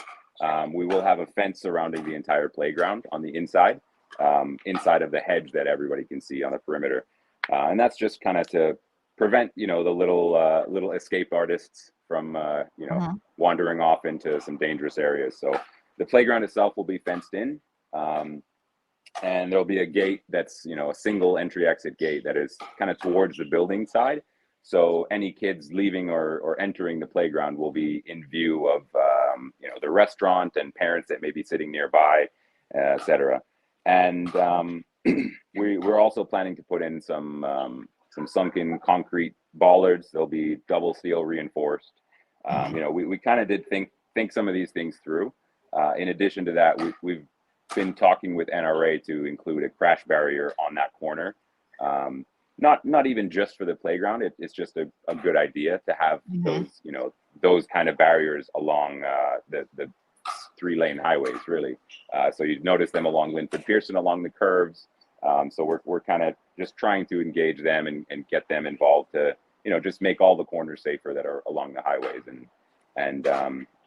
We feel pretty comfortable with, talking with our engineers and NRA and the planning department and everybody that's been involved in the process that these measures are going to be, very well vetted and, will definitely increase the safety there because, it's a little rough to hear that, a lot of people thinking that we've done this with no thoughts involved and everything. Right. But no, just rest assured, this has been on our mind for quite a while. We've definitely thought of all these things for sure. There are a few things there that were brought up that help us make some new decisions and new implementations. But yeah, it's been a great process as well. Fantastic. Of course, I'm eyeing the people in the background who are playing to see who's the better player. But I mean, it's such a fantastic and fun sport. Is that a private pickleball court that you're using there today? Yeah. So this is kind of the home base for pickleball Cayman as of now. Yes. We just play a few times a week here and everything. But in about a month or so, we should be open at the facility and welcoming anybody new who wants to come and play. And that's one of the beauties about this sport is it's just very welcoming. It's a very accessible sport. It's cheap to get into. The equipment is cheap. The rental for the courts are cheap. You can learn how to play the whole sport, scoring, taking points, everything within an hour and a half. So we plan to do a lot of beginner clinics and just introduce people to the sport. Yes. Even on the pro shop side, we'll have a fully stocked pro shop there with shoes, paddles, apparel, everything. And one of the things we're trying to do is we're trying to match the U.S. prices dollar for dollar. We're not charging it into CI. We're not upcharging duty. We're just selling, paddles, whatever you see the price in the U.S., that's what we're going to sell them for. And the goal there is let the sport sell itself. We'll let people get into their equipment as cheaply as possible and as cheaply as we can manage.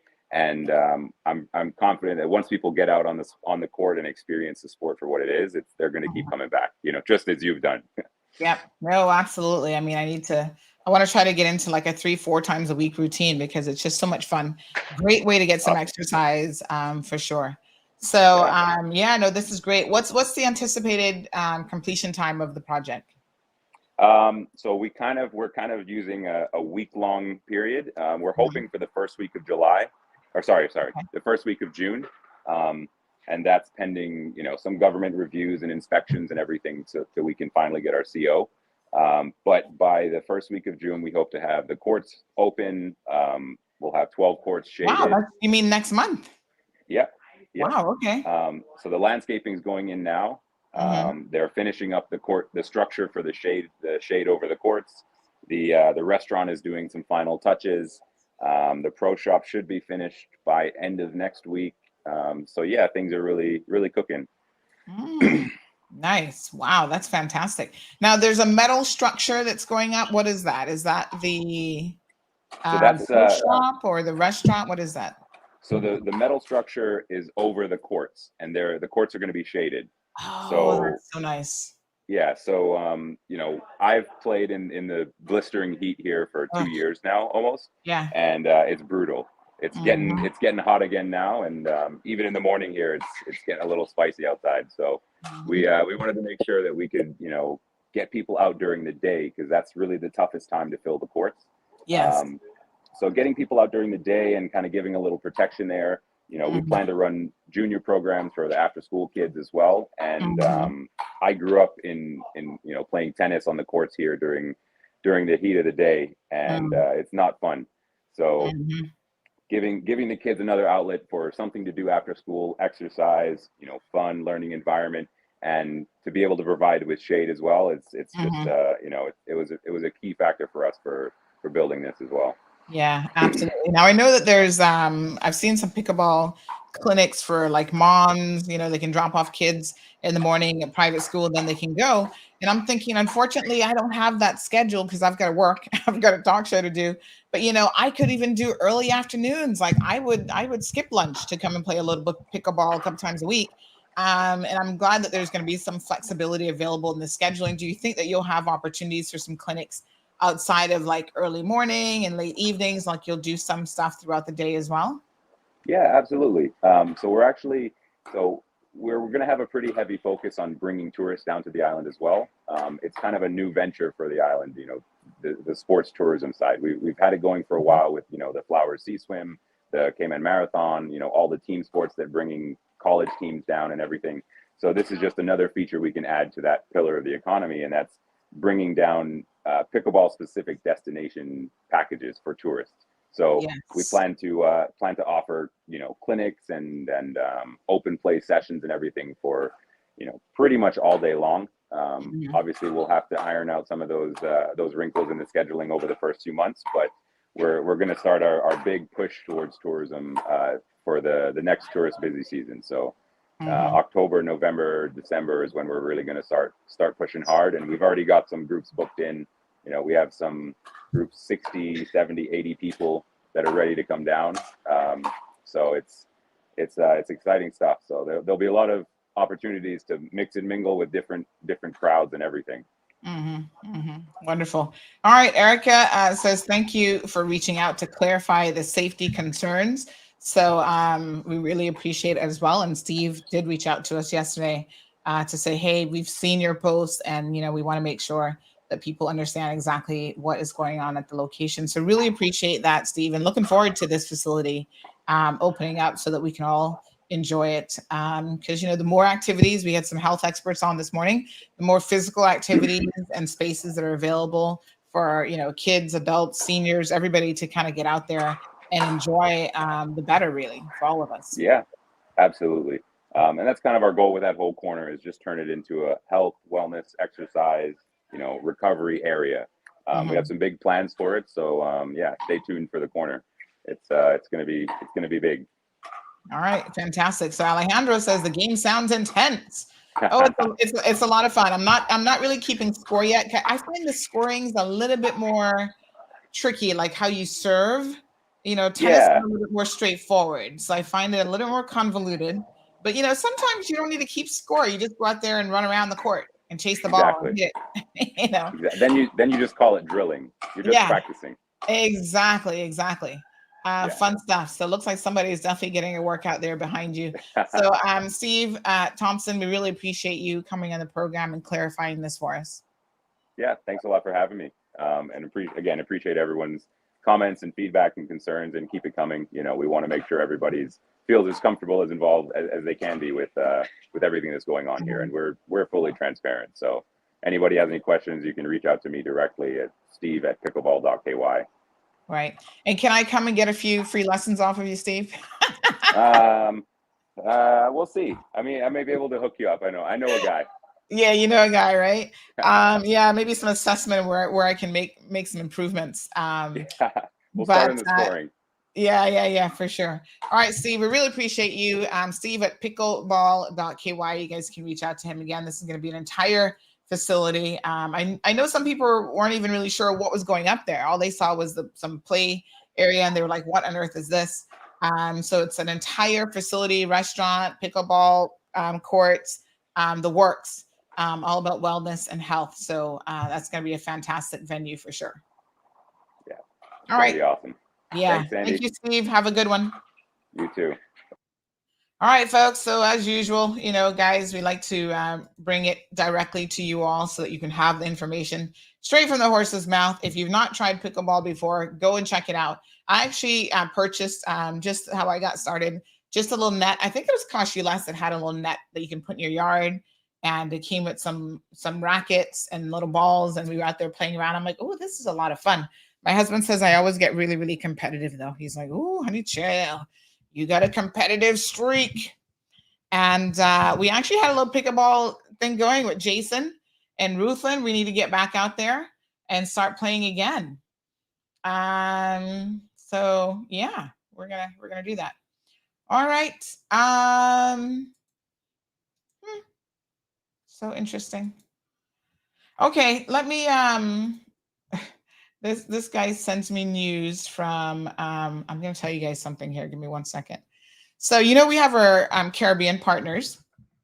We are in communication with other media groups around the region, representing Jamaica and other places. So one of our regional contacts is BVI, right? And so he just sent me, he always sends these little updates, and he just sent something. What I find so amazing about the Caribbean is we have so much in common. Like, it's really quite interesting, all the things that we have in common. But look at what he just sent me.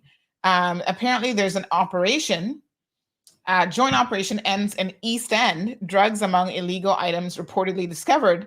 So in BVI, they have an East End as well. It's so crazy. Because I know Jamaica has doesn't Jamaica have a West Bay or a West End or something? So it's just so funny that amongst the different islands, we have similar, like within the island, there's an East End and BVI. There's an East End, the Cayman Islands. Every one of them have a Georgetown, of course, because we're all, part of the Commonwealth. So there's that.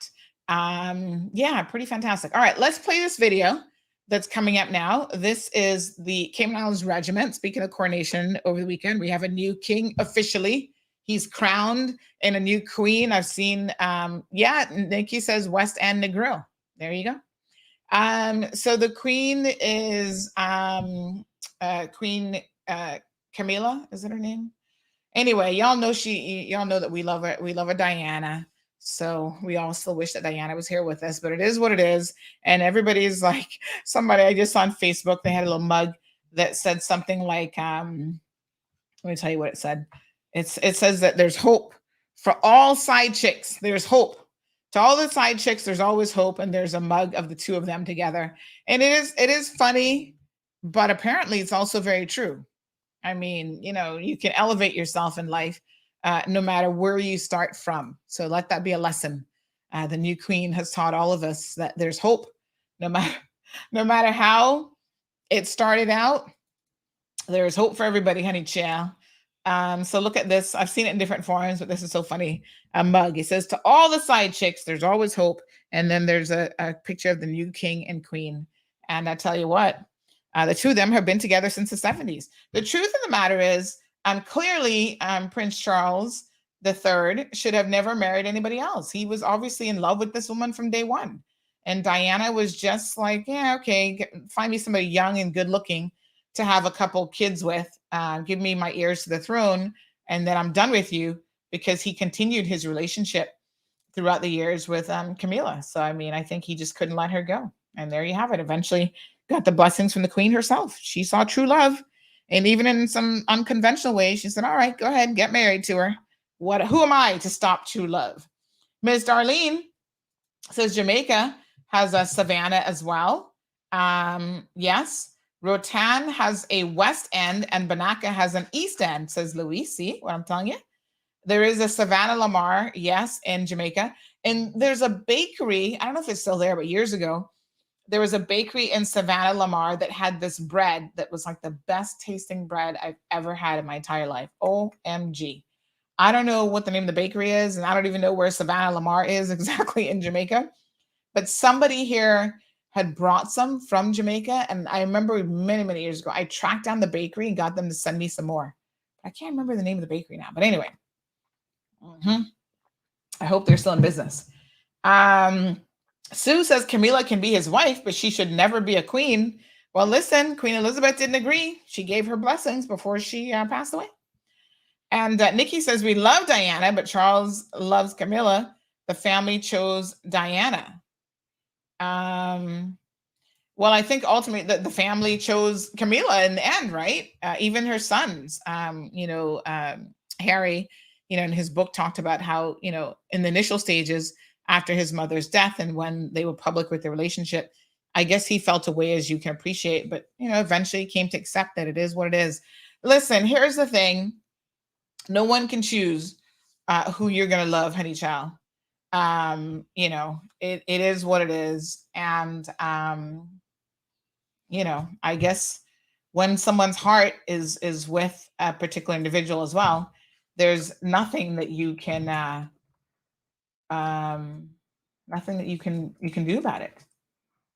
So I don't know. So Miss Brenda says that she's queen consort, which there's a difference. Well, I mean, isn't that just a fancy word for her being the wife of a reigning king?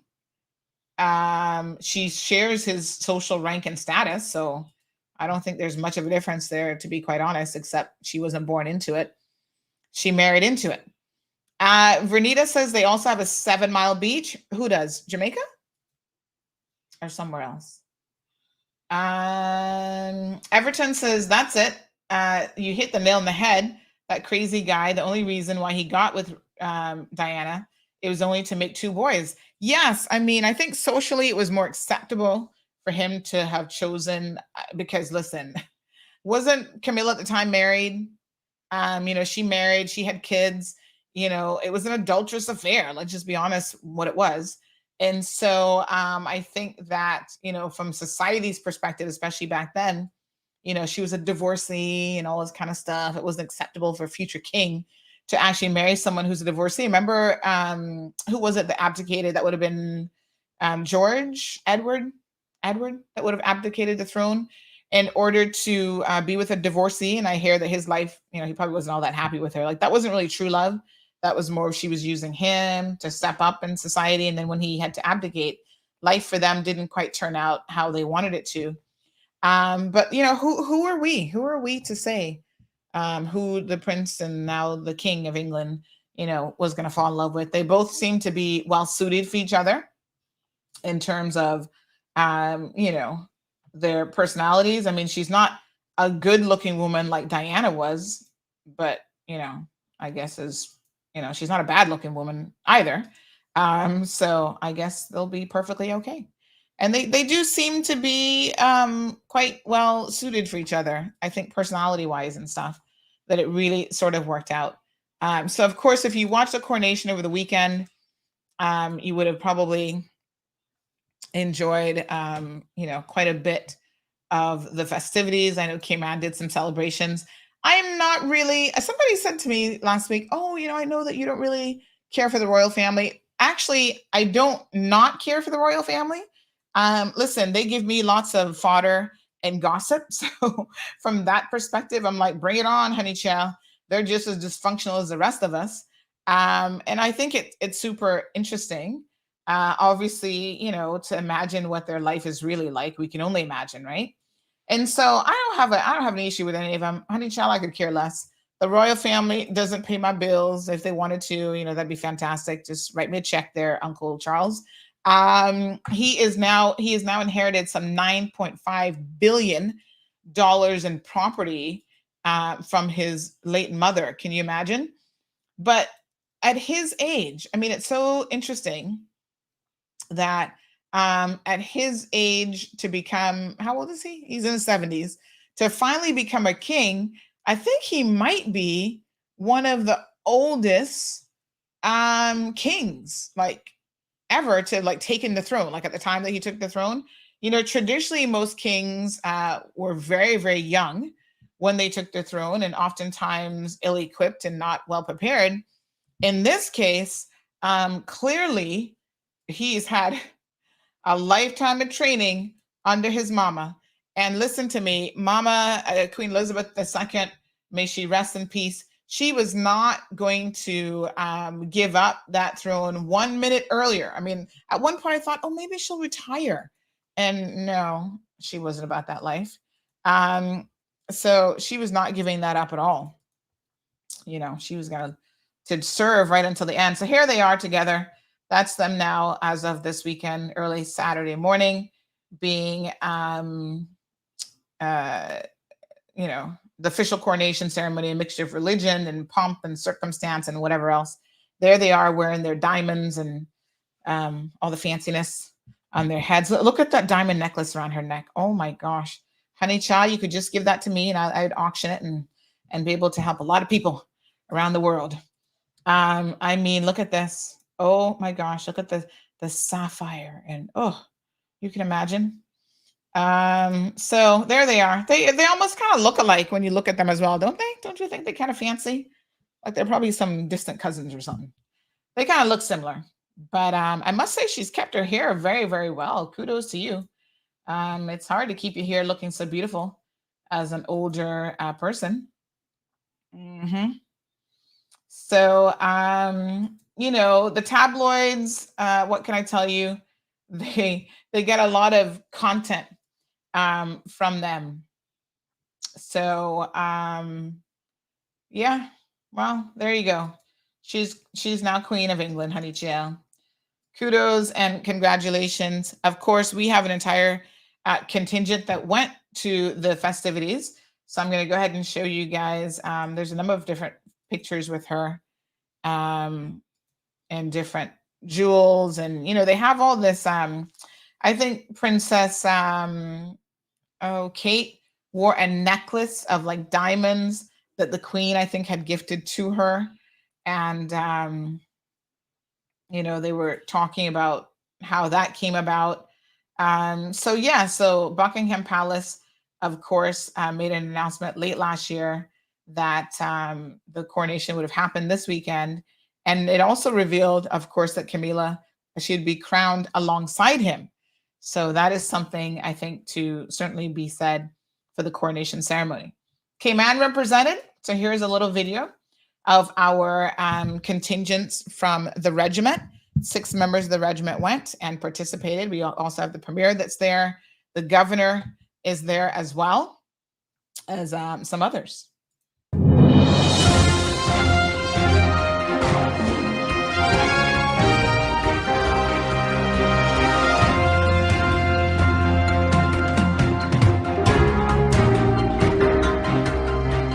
Pub, right? We're meeting new people from every country around the world. It's a great experience. Everyone is getting along, and training has been a little exhausting, but it's a great experience also. The other day we were at Air Base Odium, where they virtually practiced twice the length of the route in the morning and in the afternoon. So basically they did it 4 times. I was there to witness it, and it's a lot of work. But they're working hard. They know what the mission is. And it's a very historic occasion, so we're very excited. My feet may say a little different. It's good, but yeah, definitely it's been nonstop practice, early mornings, early nights, late nights. I think it's going to be an absolute high. I think for probably all of our careers, you know, it's such a historic event. 70 odd years since the last coronation. We're just really honoured to be here. Of course, I've been to London many times, but what is very interesting is on parade, there's more than my entire population. There's no words. I just think looking back at this, yeah, it's just one that I could tell my kids about and just remember how proud we are to be here. This military thing is pretty much the best thing I ever did in my life. Hi, I'm Lance Corporal Brian Barnes from the Cayman Regiment. It was an honor being here, participating with all the overseas territories in the Commonwealth for the King Charles III coronation. It was a great experience, celebrating with everybody afterwards at the coronation concert. But most of all, just bringing the whole Commonwealth and the Cayman Islands to the world. Let us know that we are very proud to represent them. It was a great experience. Good evening. My name is Trooper Jermaine Lowe. I was selected for the Cayman Islands Regiment to be in the coronation for the King. I was very honored to be here. It was a great privilege and once in a lifetime opportunity. In the spare time, I get to go to the coronation concert, and it was amazing. I couldn't feel any better. Hello, I'm Lance Corporal Ebanks. I'm here with the Cayman Islands Regiment in the UK for the King's coronation. I participated in the parade and it was an amazing experience. I will remember this occasion for the rest of my life. It was very special, exciting, gosh, so many words to describe it, but the biggest thing for me was being here with all the overseas territories and Commonwealth members, getting to meet so many of them, all here for the same occasion. After the King's coronation, which the event went so well, although it rained, we were invited to the concert, the King's Coronations concert, and it was an amazing event, some really, really great acts.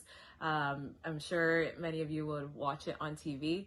But yeah, even being there as well was another experience that I will definitely remember. We also met with the Premier on a rollway in Panton, which was really special because it was outside of the Cayman Islands. And our honorary colonel, Lord Lancaster, was there as well, which was really great to see him and meet him again. We did many tours of different army bases, as well as the Parliament building, which, you know, the whole occasion it was 2 weeks, but it just so many memories in a short space of time and a lot of hard work and drill. But I just want to thank the regiment and thank you, Sandra, for, you know, hearing our experience, and we really appreciate being here. It is an honor and a privilege, and thank you. I'm Lance Corporal Gerard Evans, Cayman Islands Regiment. It was an honor to be here in the UK for King Charles III coronation. Taking part in this coronation is one of the highlights of my career thus far, and one that I will surely never forget. With being here with 38 countries in total from the Commonwealth and the overseas territories representing the Caribbean and the Cayman Islands. It was an awesome experience. While in the UK, we were able to, after the coronation, go to the coronation concert, be able to see some big celebrities, Lionel Richie, and many others who was there, and that was a great experience. We also, in our downtime, got to also tour some of the military barracks here. One in particular highlight of mine was going to the 1st Battalion Welsh Guards and also being able to go to the Coldstream Guards Victoria Barracks, and that was an highlight of my trip. Also, to represent the Cayman Islands in this prestigious event and this opportunity will be one that I will never forget, and I am feeling so proud to have been here on this trip to represent the Cayman Islands. I also think that it is worth mentioning that it was awesome and exciting to also see the delegation team and our Premier, Mr. Wayne Ponton, visit us here in the UK during our time for the coronation and the preparation of that prestigious event. It was a highlight of our trip as well. Also, I must mention that it was a nice time and the hospitality extended to the Cayman team from our honorary Colonel, Lord Lancaster, was also an amazing highlight for the Cayman team. And thank you, sir.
Very, very good. Thank you so much to the members of the regiment who went away.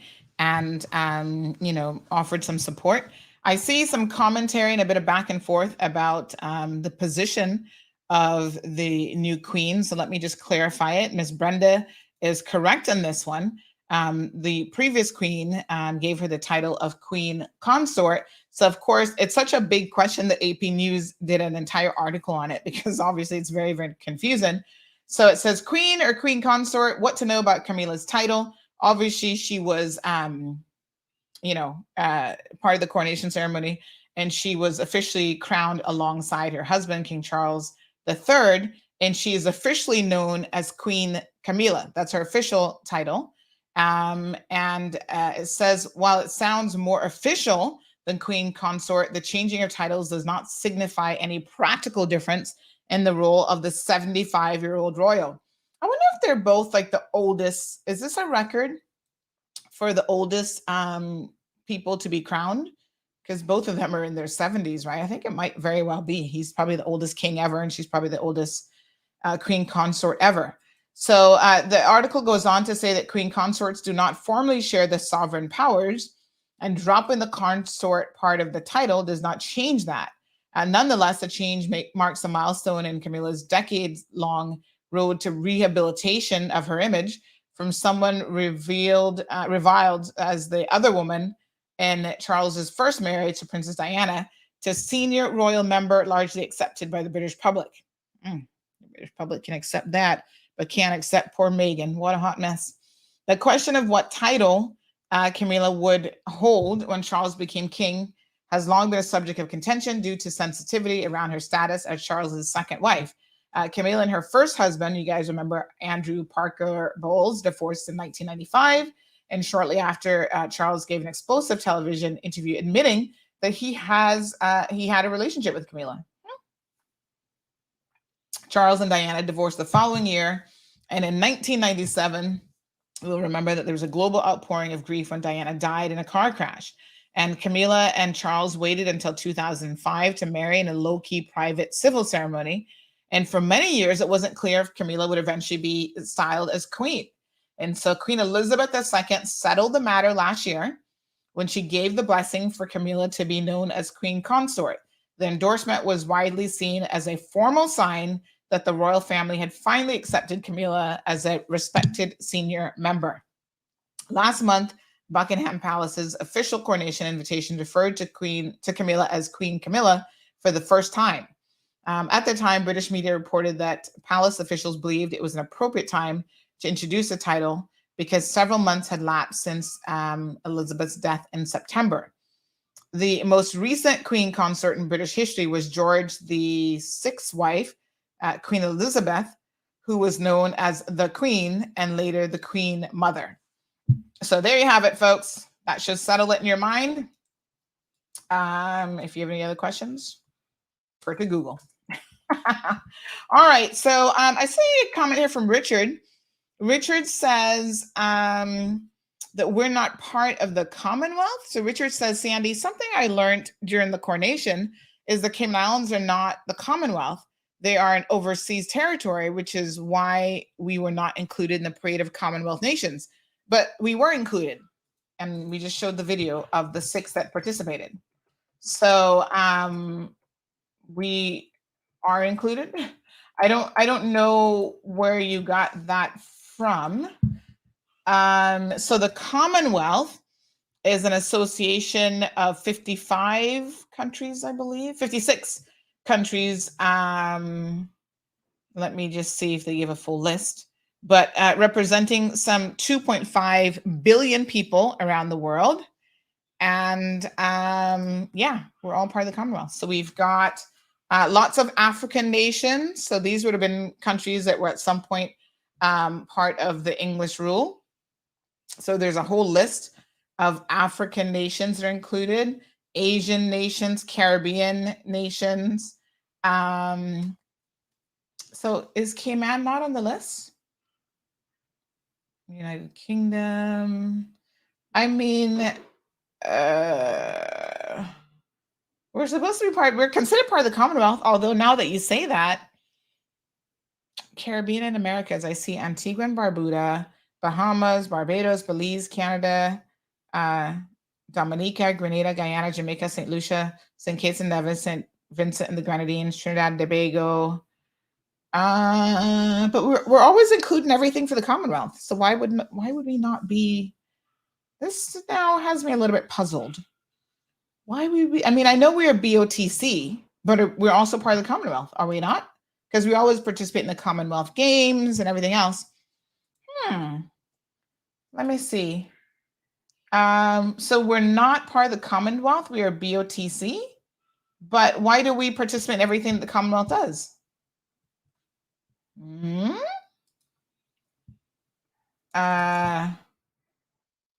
Okay. You know who the perfect person is to answer this question? I always thought we were part of the Commonwealth.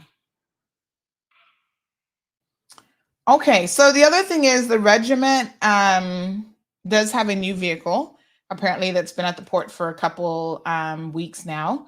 We will get a ride in it, don't y'all worry. And oh my God, somebody just sent me this picture. Y'all are so ridiculous. Oh my God. Let me show you guys this picture. This is pretty funny. This is someone, I don't know who has the time to do this stuff. Y'all got a lot of time on your hands. Oops. Look at this picture of the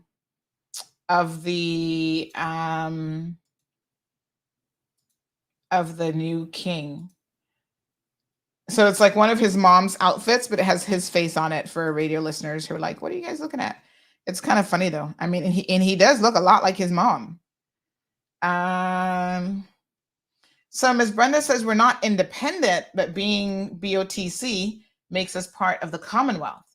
I think that that's right. But Garrett says BOTC and Commonwealth are two different things, but they tend to categorize BOTC with Commonwealth often. Everton and Miss Sue having a good laugh at the picture. Paul says Bermuda regiment troops to assist in the cleanup after Hurricane Ivan, that they sent regiment troops here. And now we have our own regiment that will be helpful as well. So, yeah, I mean, I know we're BOTC, but we're considered part of the Commonwealth, aren't we? Richard, you opened a can of worms this morning. Can I please ask someone from the RCIPS? We've had this complaint received recently. The flag that is at the police station in Northside has not been moved at all since the death of Queen Elizabeth II. Can y'all please, the flag is supposed to come down at night. There's actually flag protocols about how our flag should be handled, how it should be respected, when you raise it, when you lower it, and how you should hang it. And apparently, I don't know who's in charge of the Northside police station, but they're doing a very poor job of flag handling, amongst other things. Residents are also complaining that the station's never open, that there's never anybody there. And when they're there, they go knocking on the door or they call the station. They tell them to call 911 because they have their shoes off and their shirts off and they're taking a nap and sleeping on the shift. I'm just saying, y'all heard it. Y'all heard me loud and clear. Mr. Derek Burns. Is it Burns? Yes, I think that's his last name.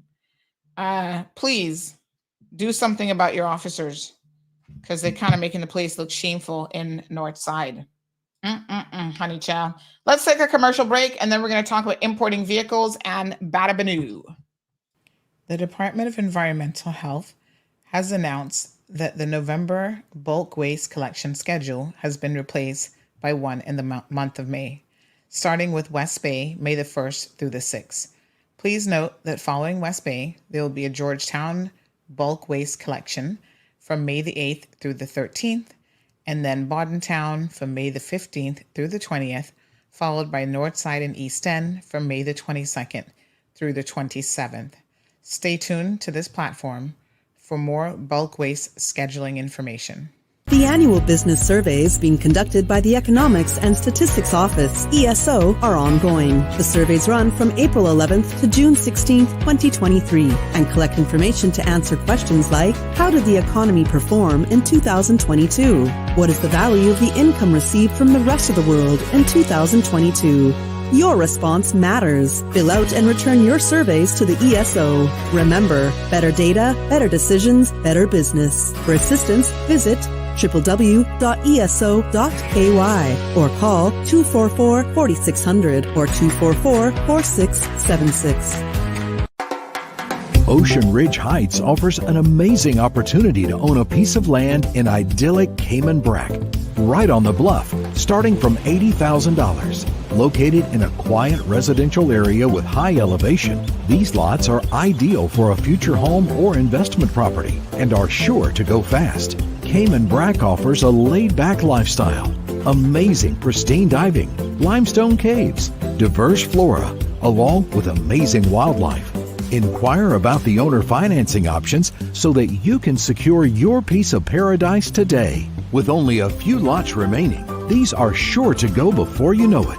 Contact Crichton Properties today on 345-949-5250 or info@crichtonproperties.com. Honey, you remember to bring your lunch, right? Oh, come on. You know I wouldn't. Seriously? Popeyes? Popeyes.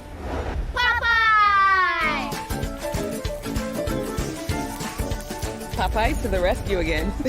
Mommy, I prefer this to your chicken anyway. Oh, no, you didn't. K-Man doesn't just like that chicken. We love that chicken from Popeyes. All right, folks. So to add to the confusion, somebody sent me this saying, are the Cayman Islands a Commonwealth country? And according to this, we are. It says the jurisdictions included in the term Commonwealth Caribbean are Antigua, Bahamas, Barbados, Belize, BVI, Cayman Islands, and so on. But then we're not on the official list.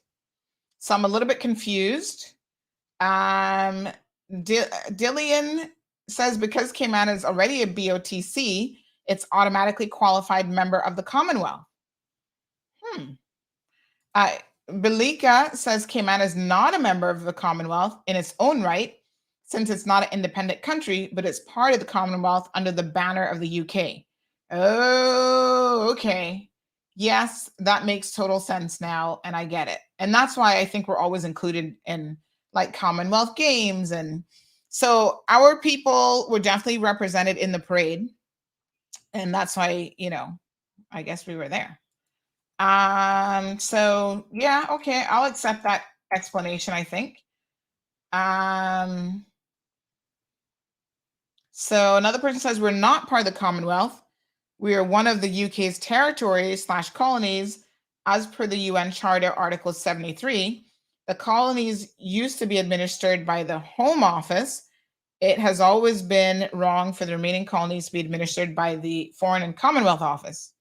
It's always been wrong for the remaining colonies to be administered by the FCO, but we are.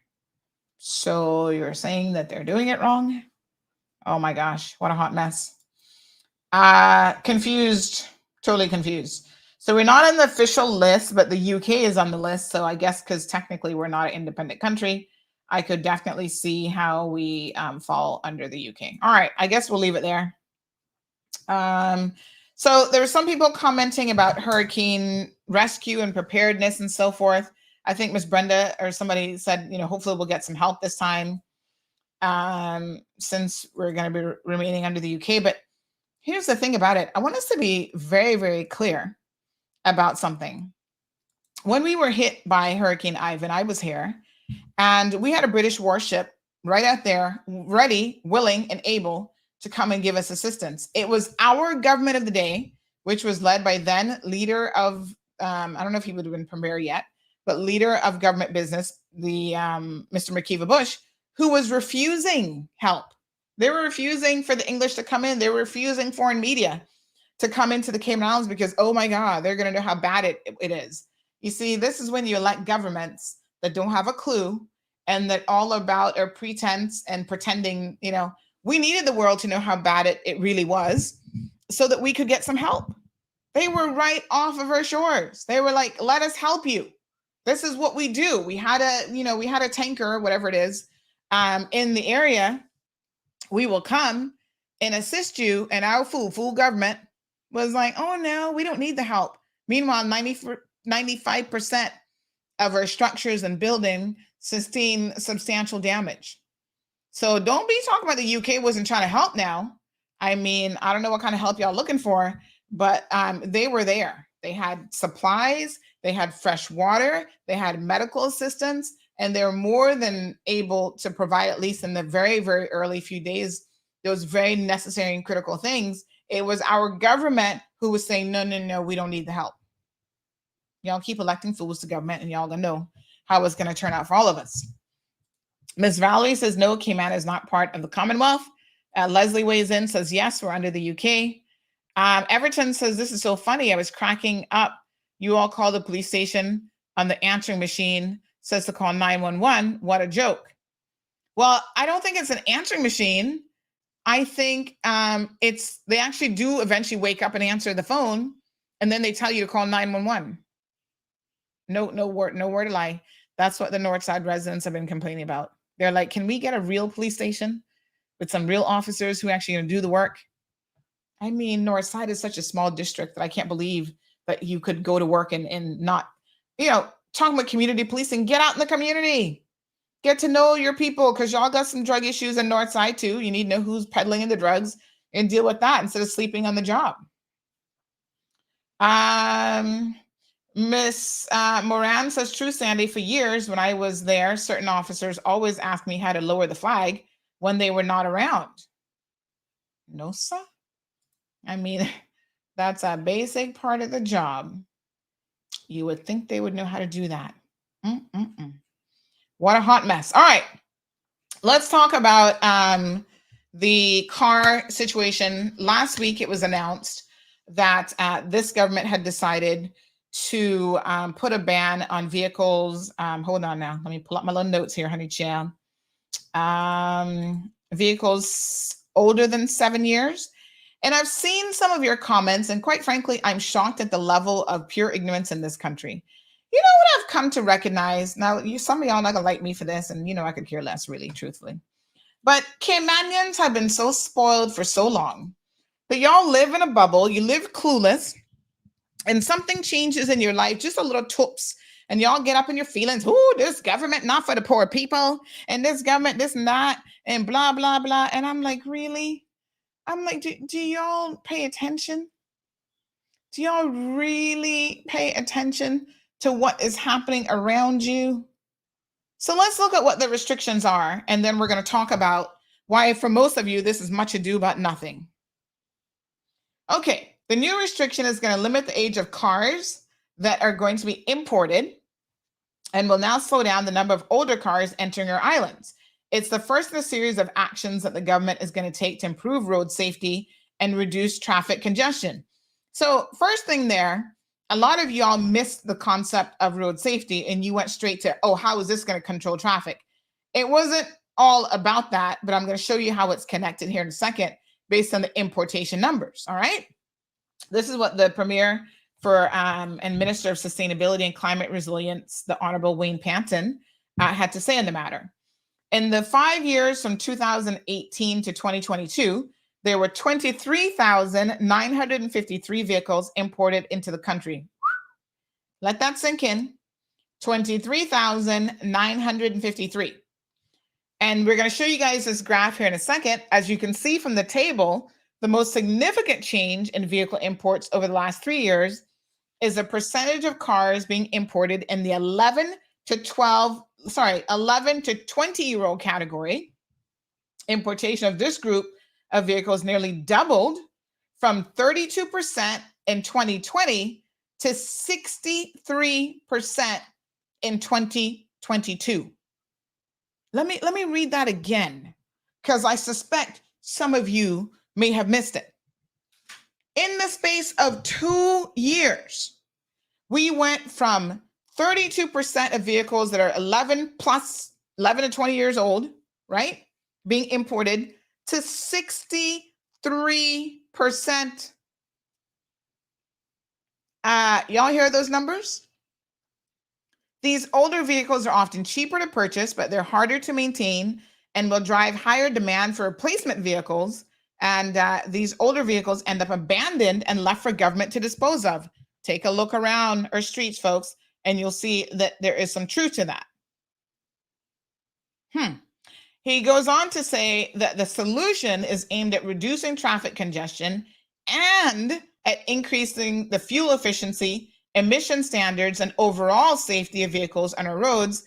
The increase in the number of older cars also increases dangerous emissions, as older vehicles are less fuel efficient and more likely to cause air pollution. Now, let me just say something in relation to that. I'm shocked and surprised that all these years, Cayman has no emissions testing as part of the requirement to get licensed.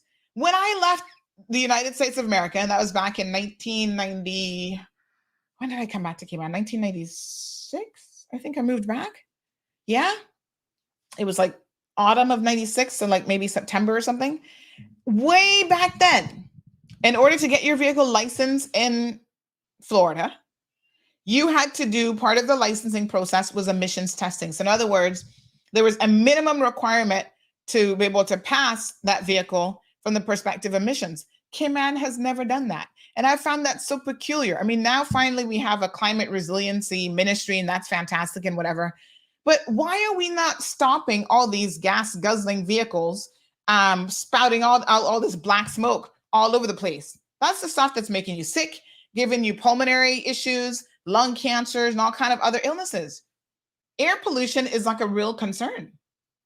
And every time I see a bus pull out that is nothing but black smoke and I got to change the setting on my AC to recycle the air in my car, I'm thinking, why is this not a thing in Cayman? It can't be that hard to require emissions testing. Now, here's the thing that I find peculiar about the naysayers. Oh my God, oh, they're trying to make it hard on poor Caymanians. Y'all need to hush. Y'all not being honest now. Stop your lies. The market, and this is where the government now needs to be a little bit more sensible when they release these types of figures and numbers, right? We need to know who is importing these vehicles. I am telling you, these are by and large not Caymanians that are doing so. These are foreign workers, people on work permits, and I get it. You know, they're just trying to find a cheap vehicle. They may only be here 5, 6 years, whatever. When they get rolled over, they can roll over the car and sell that to their friends and stuff as well. And a car will get passed down numerous times. But look at the jump from 2020, 2021, and 2022. We see a stark increase in the number of these older vehicles. It's increasing, folks. Even the over 20-year-old vehicle went from 1% now up to 3%.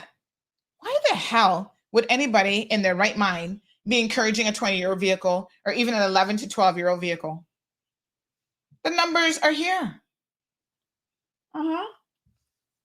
But what the government should have did was told us who actually owns these vehicles, so we could put to bed this bit of misinformation that's out in the community about, oh, this government not for poor people, Caymanians, this is gonna harm Caymanians. This is not gonna harm no Caymanian, because I tell you what, let me tell y'all how Caymanians roll, first and foremost. A Caymanian would rather go get a bank loan. Listen carefully to me now, honey child, because y'all know I'm telling the truth.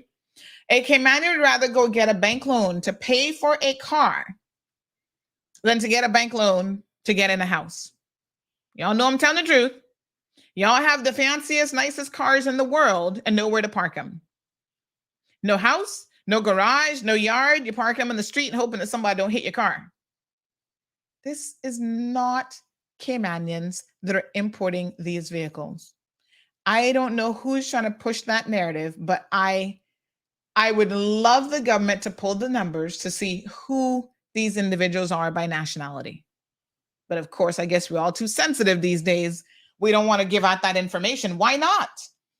Because then you have people coming up with these nonsensical arguments that don't make no sense. Oh, this is going to impact Caymanians. This government don't care about Caymanians. This does not impact Caymanians that much, none at all. No, sirree. I don't believe so. All right, here's the other argument that came up that I found to be equally as uninformed, misguided, and just propaganda.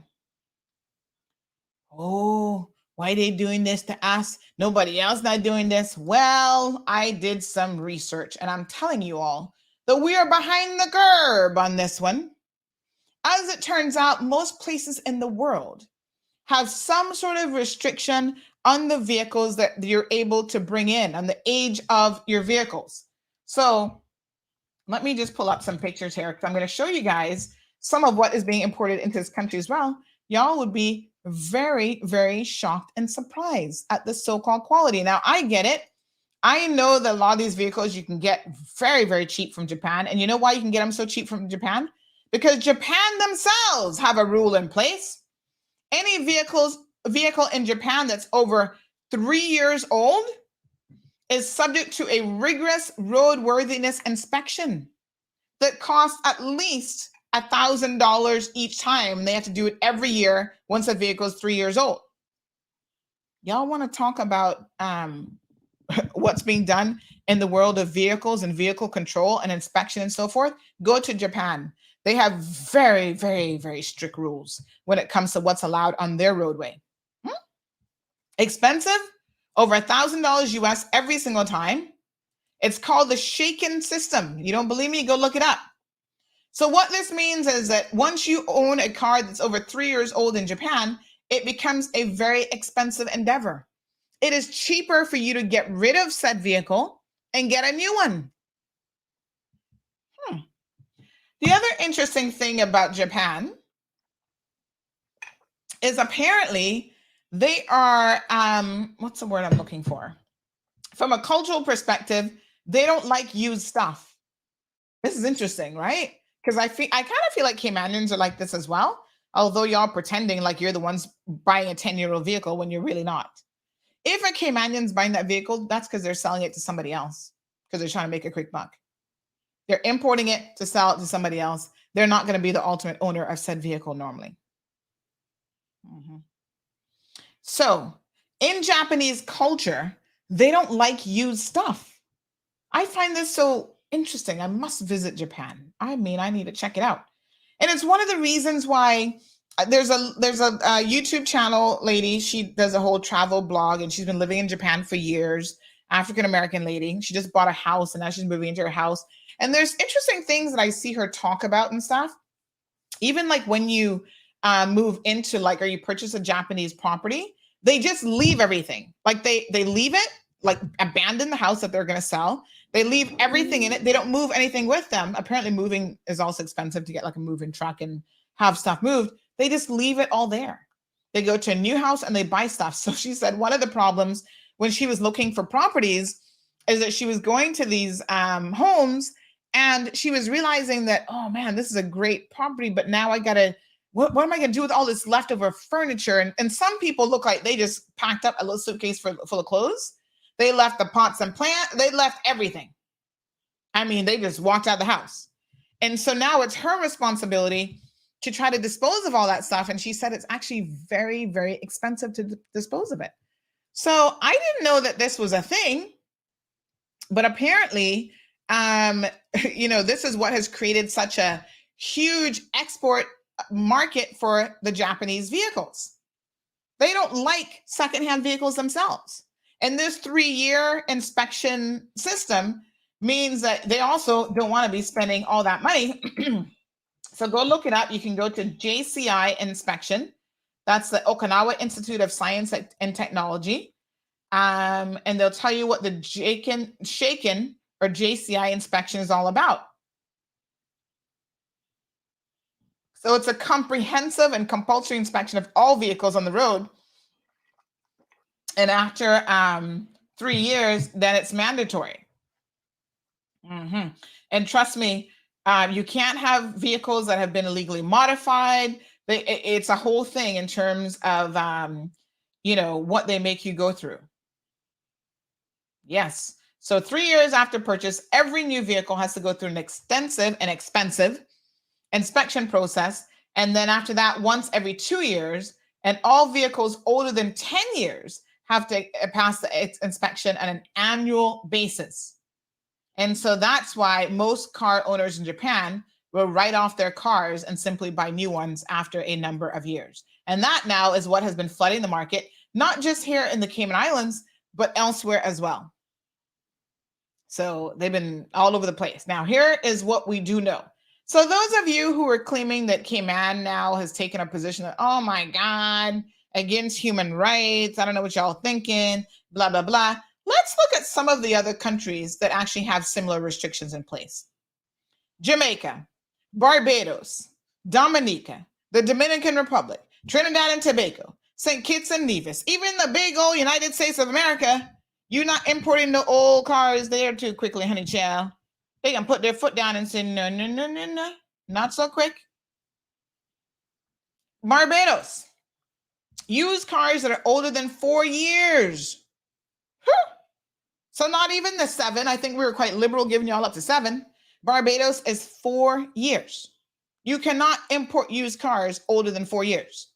Or if the odometer reading is over 50,000 kilometers, that's about 31,250 miles. So even if it's a newer car, but it was just used a lot, you will not be importing such said car in Barbados.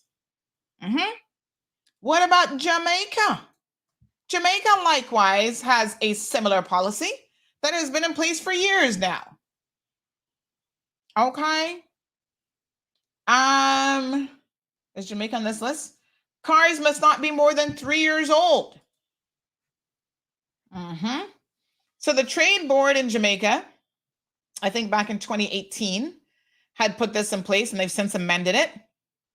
The maximum age limit on all categories of vehicles being imported into the island would be raised. The agency issued a notice. This was back in 2020, so this was the amendment.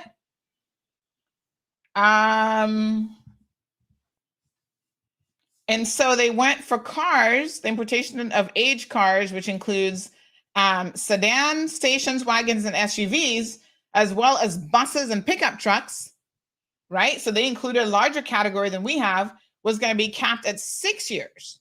And then they have a 10-year limit on pickup trucks and small trucks and unladen weight. And then they do it based on weight as well. Panel vans, window vans, and buses, and so on.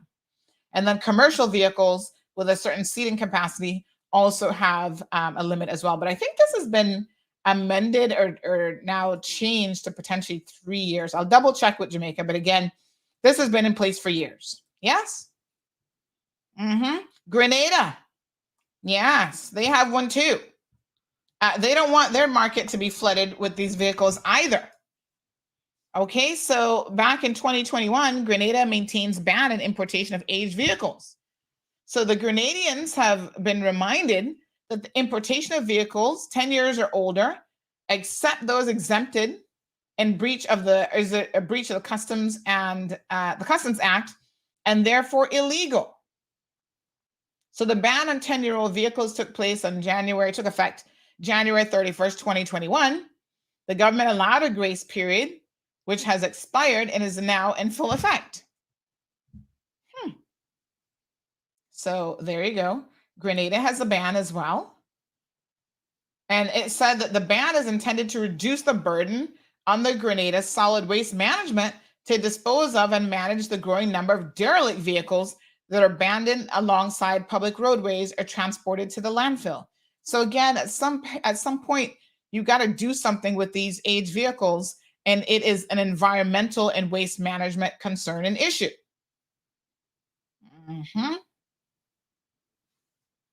All right.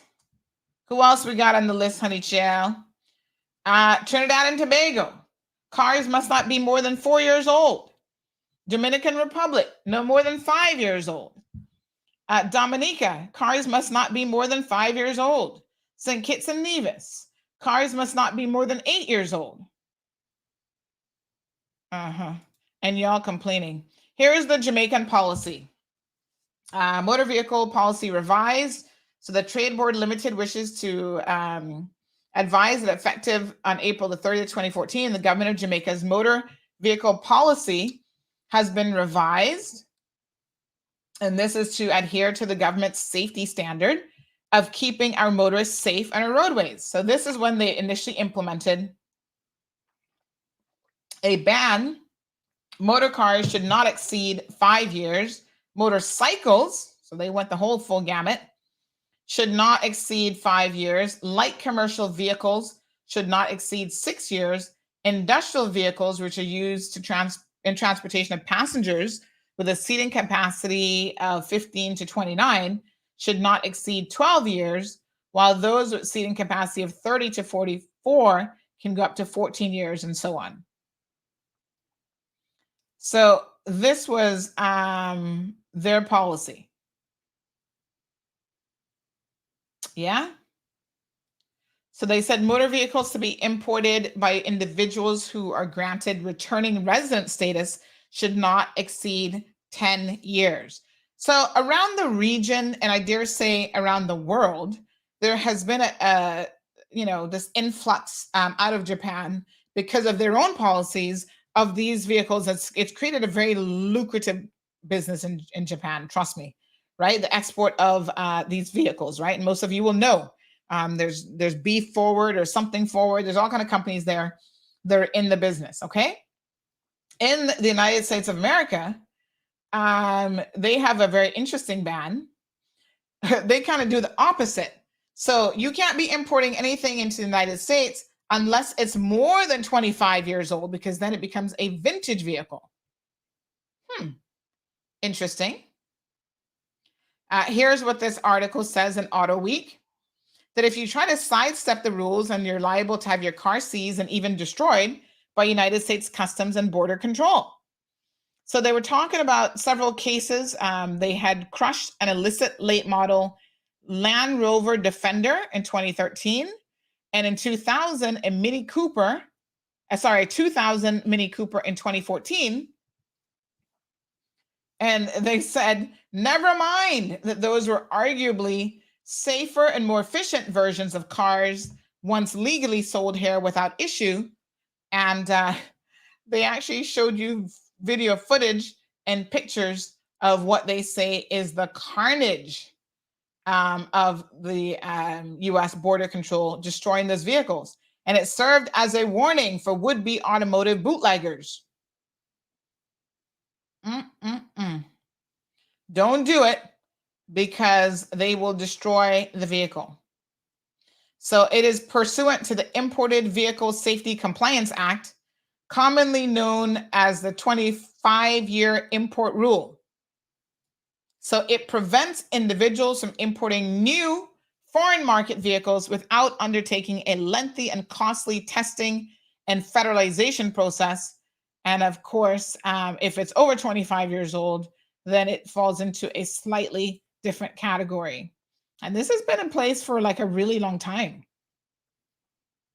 Okay. And apparently the US at one point back in the 80s and 70s was bringing in German market Mercedes-Benz, like the 500 SELS, 280s and so on. And so after this came into place, that changed it. So it's a whole economic reason behind it and stuff as well. Talk about the what's it called? The stagflation crises of the 1970s, pushing the Federal Reserve to dramatically raise interest rates, which is something that they're doing now as well. Uh-oh, I hear a puppy outside the door. So that's a very, very interesting thing that I certainly did not know about the US market. So you're not going to bring in no cars over there. No, sir. No, sorry. Nope. They will crush it for you. Quite interesting. All right. Let's see some of your comments here. This is the current situation in the Cayman Islands for those of you who are still unsure about how it works. Alejandro says, what did I miss? Where were you?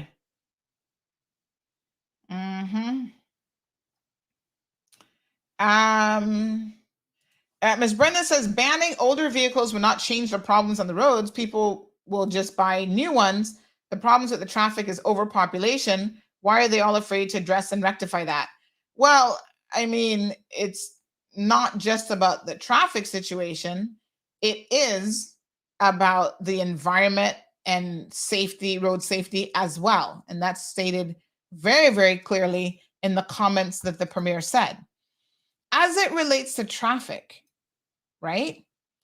I don't know that overpopulation is the issue. And I personally do not believe that the Cayman Islands is overpopulated. How do you define overpopulation? Based on what? What is the definition that you're using? That is where you'd have to begin. 75,000 people on this island, given the land mass that we have, is overpopulation? Well, what definition are you using? So we'd have to start there with how is it that you're actually defining overpopulation? So Garrett said this is really bad statistics, but I think they are very attractive because the cost has certainly raised a lot between 2020 and 2022 as well, the cost of living. I don't know, Gareth, what drove it during those times. I have a theory, and I'm going to tell you what the theory is. During COVID, people had access to their pension funds like they've never had access to pension funds before. Hear me out.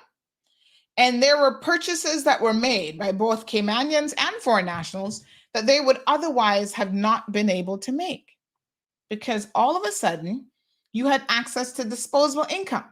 So remember the guy, I can't remember his name now, Brent something or another from Fidelity Bank, right? Now, you guys remember that Fidelity was the worst, now proven bank. Fidelity Pension, I should say, not the bank itself, but Fidelity Pension was the worst when it came to handling COVID pension payouts. OMG, they were horrible. Late, delayed, don't care attitude. He was pulled up before the Public Accounts Committee, and he was like, oh, I'm just going to go have lunch with Alden, and we'll smooth it all over. I was like, what?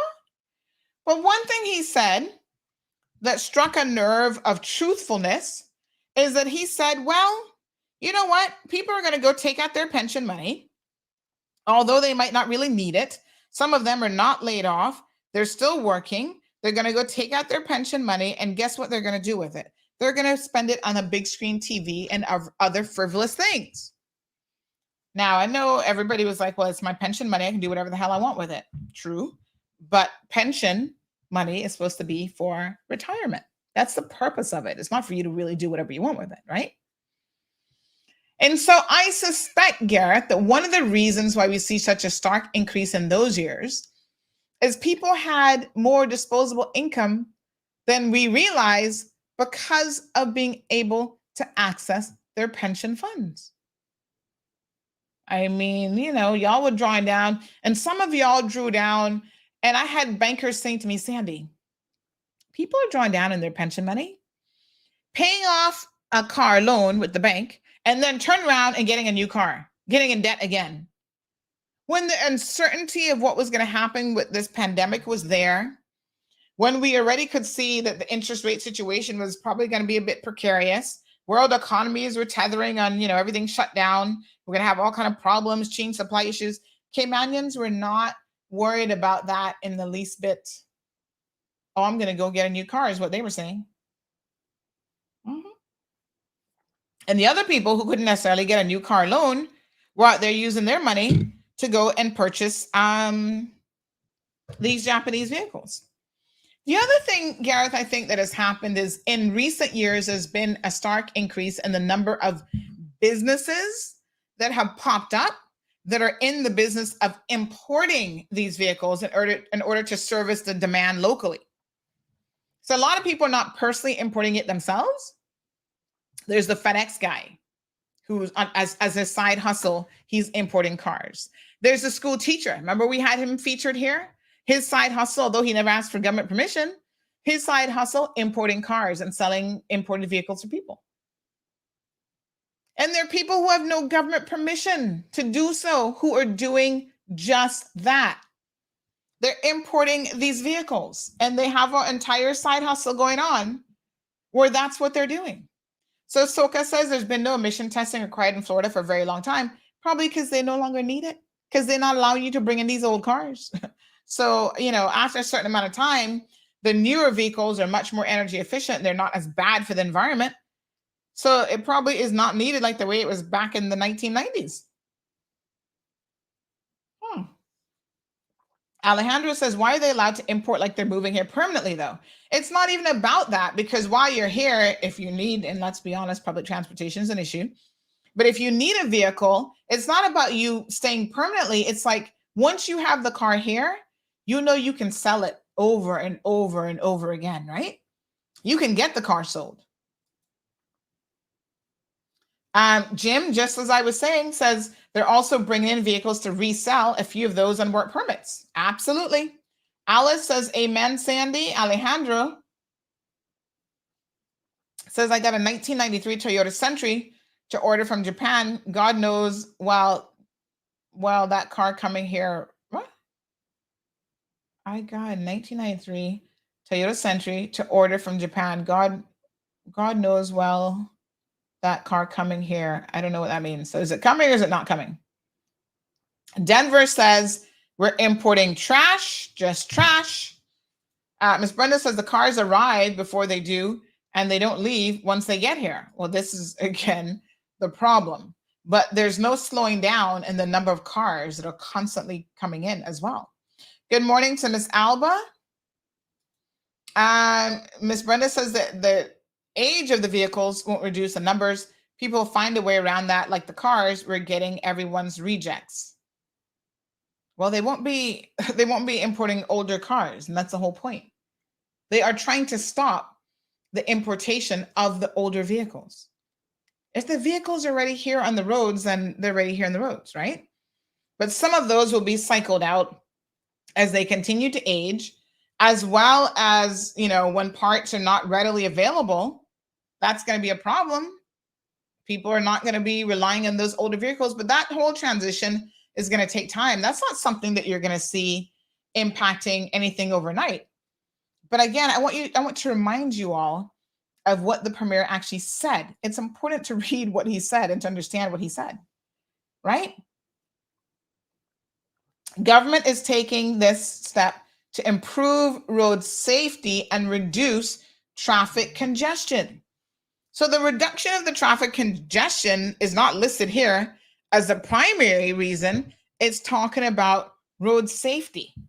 It's talking about the impact on the environment. Okay? These older vehicles being cheaper to purchase, but harder to maintain, and drive a higher demand for replacement vehicles. And so that keeps that older market thriving.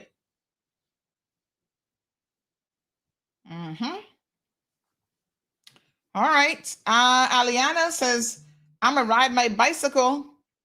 Car ha me not want it. Well, Aliana, if you have the option to cycle, then you just got to be careful, honey child, because we had another accident again over the weekend with a cyclist licked down in the road, almost killed, now in the hospital, recovering. Just be careful out there. Got some horrible drivers in Cayman. Denver says our country should be looking out for the best interests of Cayman and Caymanians and stop looking out to accommodate the rest of the world. Okay. Ms. Dean says, good, very interesting information, Sandy. Thank you. Marva says, everyone comes here to these islands. They are the Caymanian. We have no say.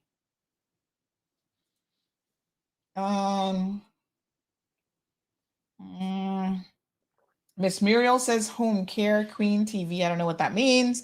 Jonathan, good morning to you. Says, sorry, Sandra, I have to wave a red flag on this one. Many Caymanians are importing the very vehicles we're discussing. Whereas I agree with the policy change in principle, I do believe the specifics could have been handled differently. For example, more attention should be placed on the mileage vehicles and not the age. Nevertheless, the new law will add to the increase in the cost of living in Cayman. Spare a thought for the younger folks just starting out, or those not making a lot of money. Again, Jonathan, I challenge you, and I'm going to challenge you because, of course, the government did not provide this information, and I wish the government would provide this information. Who is the ultimate beneficial owners of those vehicles? Young Caymanians are the ones driving the newest cars. Look around. They're the ones going to the bank and getting a bank loan for a Honda CRV and our whatever Type R vehicle and all kind of stuff. They're the ones trying to sport and be fanciful with the vehicles. So I don't know, Jonathan. I have not seen a young person order an older vehicle like that yet. Caller, good morning.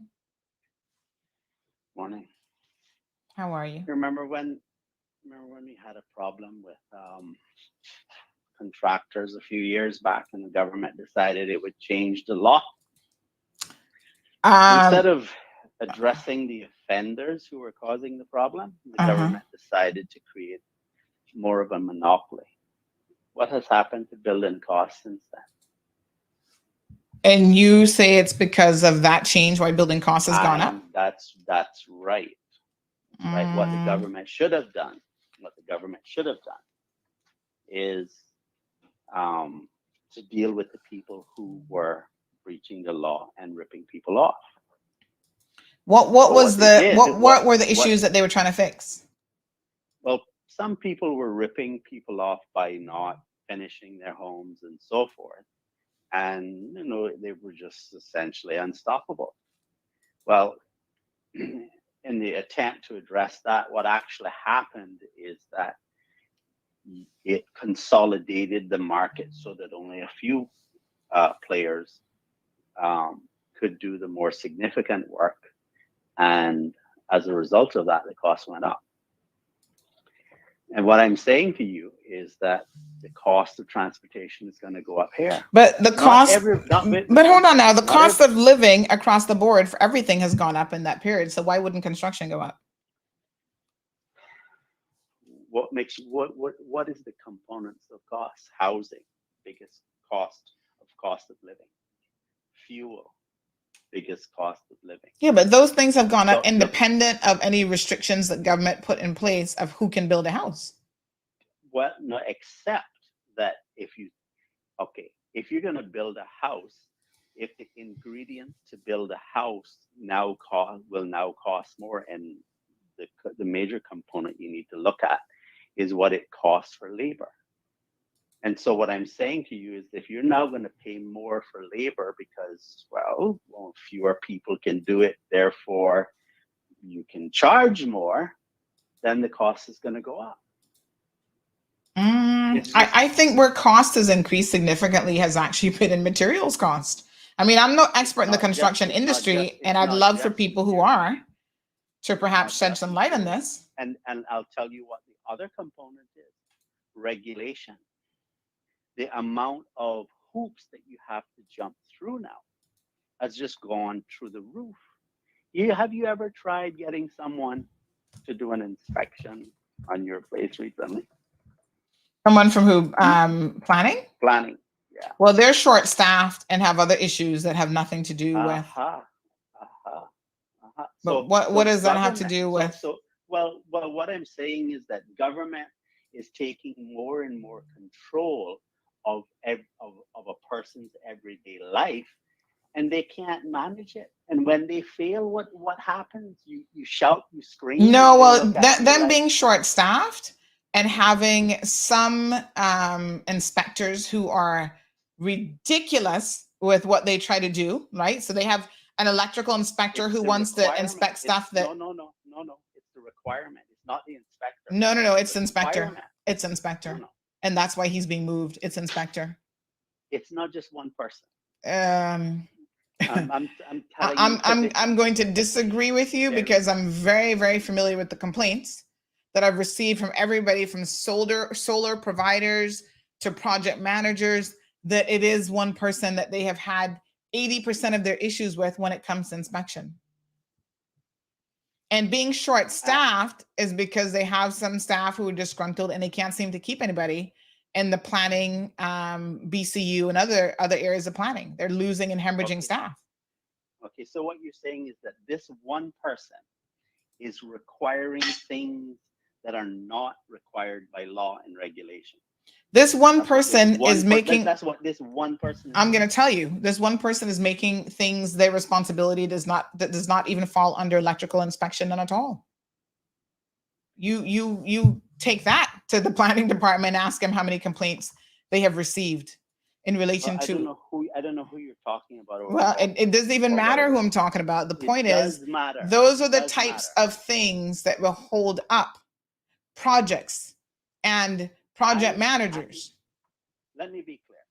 the regulations over the years have become far more stringent. Mm-hmm. The implementation of that may be part of it. I'm not disputing that. Mm-hmm. But what I'm saying to you is that the number of inspections that are now required are far more than they used to be. Mm-hmm. If the government doesn't do its part and keep the organization properly staffed, what does that mean? When government now is running public transportation and they fall down on the job, on their part of the job, what happens then? What happens to the economy? Well, like I said, I'm no construction expert, Denny, but given the materials costs and everything else that has gone up over the years, I think that that's where the issue lies. It's not with government putting, trying to put better procedures and restrictions in place when it comes to, building safer and better homes.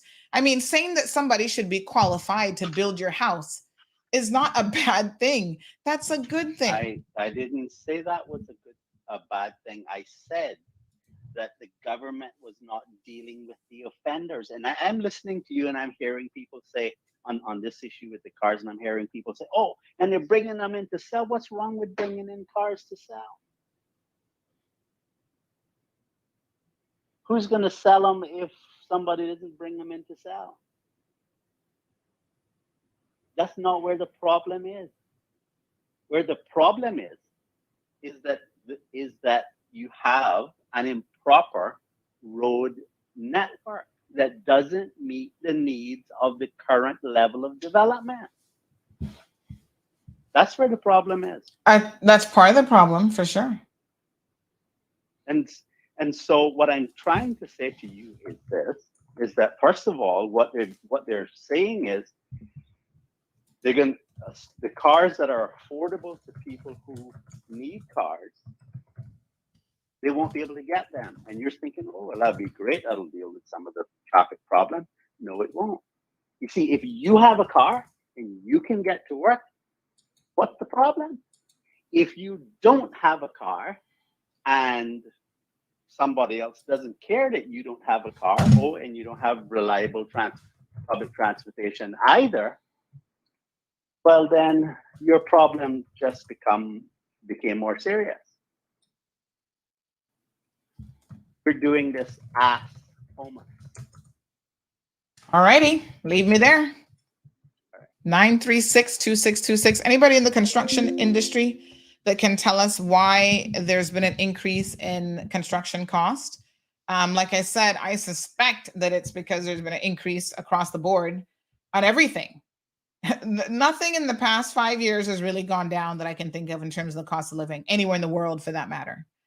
So what's driving, listen, we're not the only ones that have increased housing issues, increased housing and unaffordability issues. I can tell y'all there are places all over the world that are dealing with this very same issue. Just to clarify the point earlier, by the way, about whether or not we're part of the Commonwealth, I've got it from the horse's mouth. This is the deputy governor himself. He says that list that we showed earlier is actually incorrect. Sorry, the list is correct. My apologies. We are part of the Commonwealth as a British overseas territory. Good morning, caller. Welcome to the program. Morning, Sandra. Morning. How are you? Oh, somebody who's much more familiar with construction. Thank you. To answer that question, it's not a simple answer. Mm-hmm. There's a lot of accurate, excuse me, a lot of accuracy to what was said. However, in most recent times, it has been supply chain issues. Mm-hmm. It has been the war in Ukraine. All these things have impacted us. Cost of fuels, and it keeps on going. Mm-hmm. It's the pebble in the ripple in the pond effect that comes out there, and but like I said, there is validity behind what Mr. Warren said. Maybe not as and he may or may not have been making it as dire as that, but the emphasis might have been placed too heavily on that one particular issue of legislating. But what I will say is, and what I do agree with in general terms, into his comments is that this thing is being done, as the old people say, almost. Mm-hmm. And that's simple. But I mean, the minister stood on the floor of Parliament and stated, "Oh, these cars are not safe," and to prove that you couldn't import them into the U.S. Well, it was all for the wrong reasons. They're right that you can't import them to the U.S. But if I took that explanation literally on what they put on the floor, then that means that pretty much every single automotive dealership on the island, save for a few models that Vaunt Motors carries, would not be allowed to be imported into the U.S. either, and is not, simply because the United States Department of Transportation has significantly more stringent regulations on the construction of their vehicles. Mm-hmm. So the Honda Civic that you buy in the U.S. is not the Honda Civic that you buy in Japan or Korea or Hong Kong or even Europe. They're different, and they're called the gray market vehicles because they have different crash test requirements. And the U.S. are pretty stringent about theirs because they also have high-speed highways. Their highways are, some of them are up to 80 miles an hour now. Mm-hmm. So, but these cars are usually designed to be city life. Mm-hmm. We're here kicking and screaming about these scooters. What we should be doing is cheering them on and getting them more out here now. Yes, just like everything else. Again, everybody like, oh, it is so dangerous. These people are only going to get themselves knocked down. Well, we had less cars and more of those, it'll be less knocked down. And yes, just like how we have bad drivers, we'll have bad scooter operators. Mm-hmm. But the reality is that we've also had a 35% import duty on motorcycles. Mm-hmm. Maybe if they made that 10%, we would have more motorcycles. But you know what that means too? The ripple and the upon effect is that more motorcycles have less wear and tear on roads. Therefore, NRA has less repair costs. But it's not seen as a holistic, it's not taken as a holistic picture. These are snapshots, and they do these things in knee-jerk reactions to get emotional responses from their constituents to vote them back in. Now, that's not literal to all, and that's and I don't want to be unfair to the politicians, but because that's how politics works. But I believe that politics, in the way it works, can also be done genuinely to where it's mutually beneficial. But everybody seems to want to go with the flow instead of having to swim upstream when it matters. Yeah. And therein the problem. And it's so interesting that you mentioned the scooters, because we already see around the world, people are starting to ban their use. I mean, so, other place in the world it's being rejected. But why are they banning the use? Again, Sandra, it's a simple fact. I travel quite often. And I was appalled when I went to Austin. It's a city that I love, Austin, Texas. And there were scooters strewn around there like garbage because there was no enforcement on the operators to make sure that there's some proper maintenance and storage and stowing and placement facilities for them to operate. Put in the requirement. Give them a criteria by which they have to operate. Otherwise, they're going to do it as cheaply as they possibly can. And then if the criteria then makes the business model obsolete, then so be it. But they just give them the permission to do so. No real criteria. No one's ever thought about it, because capitalism in the manner that it works always outpaces legislation, right? So everybody's always hustling to catch up, and therein lies our problem. If we have requirements, look. I mean, let's get back to Cayman, because here's another point that I'm going to say to you, which really takes me off. From back when, you remember when we did Smith Road, and we had an entire summer that went by and nobody touched Smith Road until the week before school started. And they went ahead and redid Smith Road completely, and it was one massive traffic snarl. There's not a single indentation for a public transport bus to pull in, okay? Despite the fact the plan requires that no building shall be built any closer to the road than 20 feet. That planning also requires to have a 6-foot sidewalk. Now, on a residential lot, you're not. But here's the thing: if you know that you're on a major thoroughfare, then I think it is incumbent on the government to ensure that that major thoroughfare has a 6-foot sidewalk, so that it's not at the cost of the client, and it does not take away their ownership of their square footage, because they're still allowed to. They would still be allowed to use the square footage, despite the fact that it's a public sidewalk, and when doing calculations for, site coverage of their property. So therefore, it doesn't take away their value of their ability to develop their site.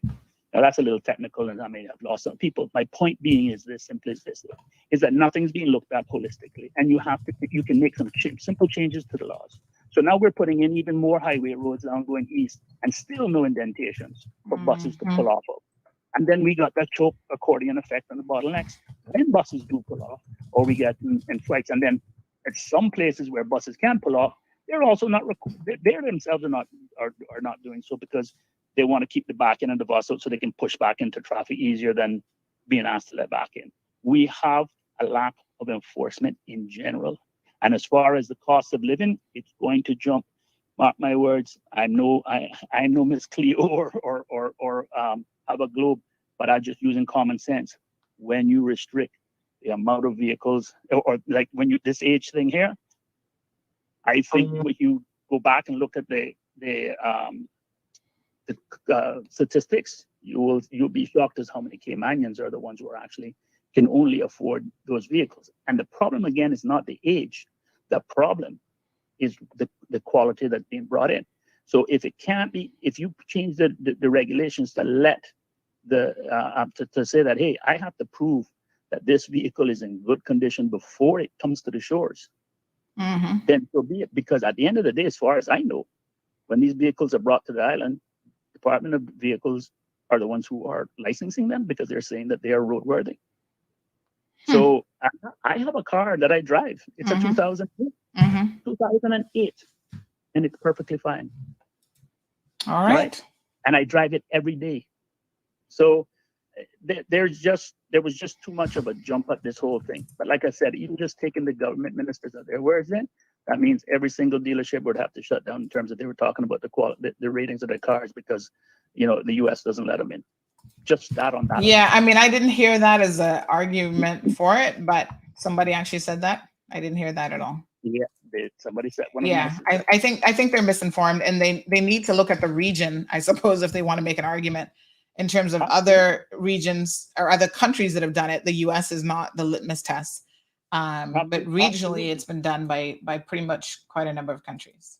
The wheel has already been invented. We just need to cut and paste for what applies to us and the different people. We don't even have to invent anything yet for us. That it's been done for everybody else. We're not that unique, but unfortunately, we don't take the full time to do it. All right, that's just 2 cents. Have a good day. Thank you so much. Appreciate it. So, Everton says the price of everything has gone up. Material wise, went through the roof during COVID. And again, a lot of that was chain supply issues.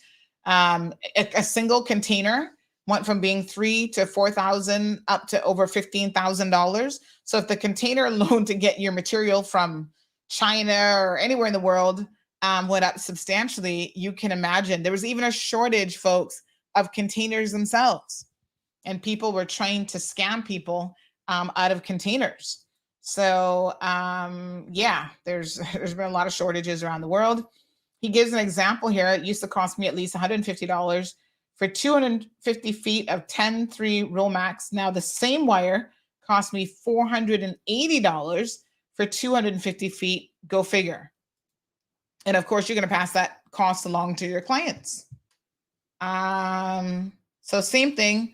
Arola 14, 14.2, is that how you say that? The price used to be about $40. Now the same material is $250. Wow, what a hot mess. He says a stupid 2/3 switch box used to cost less than 40 cents. The same box now costs me almost $2. So I have to pass it on to the customer. It's ridiculous. And that's what's really driving up the cost of everything. And in fact, even the people who are not the best at construction, they're still getting jobs because there's such a demand really for construction that I don't know that the demand has slowed down in any meaningful way. Mr. Goodluck said, just imagine a little island like Cayman having to have a clean air zone. All right, so somebody talks about imports from Jamaica, and the following observation was made. Import tariffs affixed to motor vehicles are linked primarily to the engine CC rating and tonnage. In the case of trucks, according to the trade business figures, motor cars, including station wagons, under 1,000 cc's, but attract a duty of 67% of the value of the vehicle. Cars exceeding 1,000 cc's, but under 1,500, attract a duty of 83%. For cars above 1,500 cc's, the rating, but under 2,000, attract a duty of 94%. And those above 2,000, but exceeding above 2,000, but not exceeding 3,000, attract a duty of 121%.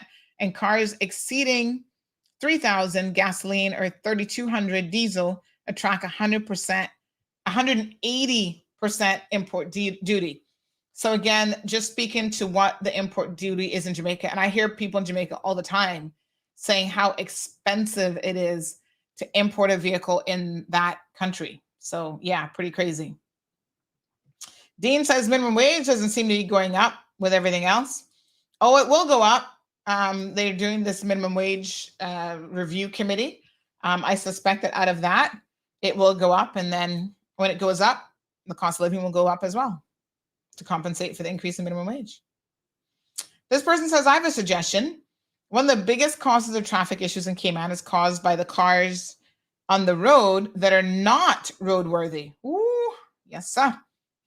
Instead of having roadblocks and causing further traffic delays, why don't the police drive around and go to every parking lot, construction site, office building, and use the handheld device they use now to check the status of vehicles? If a vehicle is found to be in need of registration, inspection, and insurance, it should be towed away. Our biggest problem is unauthorized vehicles on the roads. I'm sure there are thousands of illegal vehicles driven on our roads daily. Get them off the road and the traffic problem will improve. Again, I don't know if we have any indication of how many are actually on the roads, but I think that certainly they shouldn't be on the roads for other reasons, including when they hit you on the road, then that person, has no insurance, they have no money to pay for you, your injuries, your vehicle, nothing. This other person says the bigger issue with these older vehicles is safety. This recommendation came straight from the courts. Too many deaths that could be avoided. There have been safety features. Speaking of safety features, one of the really concerning ones there's been an airbag recall that impacts a lot of these Japanese vehicles. And in fact, it impacts pretty much all vehicles, but the older vehicles, again, part of the problem, they're still being imported into this country with no concern for that. And we're going to be doing an interview in the coming weekend with the good folks over at Car City to highlight that issue and what they're doing to get those repaired. But it is a deadly situation. It can kill you.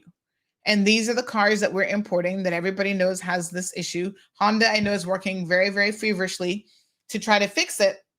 But the more of those older cars that are being imported in, that becomes a problem even for stuff like that. Like things are being recalled from these older vehicles that then have to be fixed. And I have some of the people who own those older vehicles said, well, I haven't had an accident yet in my 11-year-old Honda Fit. And I said, oh, yet being the operative word.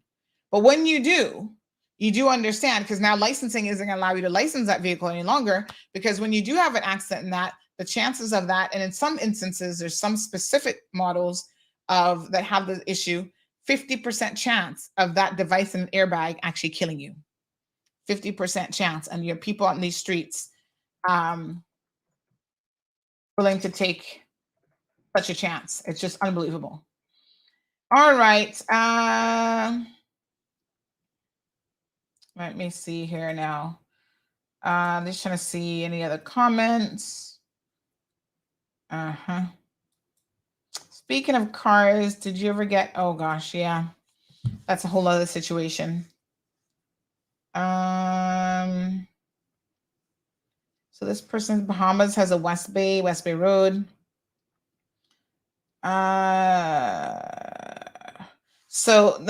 Speaking earlier about our situation post Ivan, somebody says CNN flight did a flight over on the Monday after Ivan and the Cayman Islands government told them to take down the video.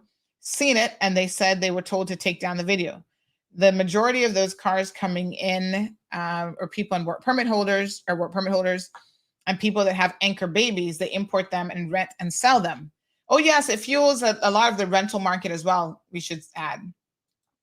Heard last month a man drove himself to the licensing department to get a learner's license. Work permit holder, of course, shaking my head. Wow. Good morning, caller. Welcome to the program. Drove yourself to get a learner's license. What a mess. Hello. Caller? Sandra? Yes, sir. I don't know. I don't think I'm a part that show that I just got this number to call you on an issue. So I don't know. Okay, well, you're live right now. So if it's not an issue you want Cayman to hear, then you should probably call me back later.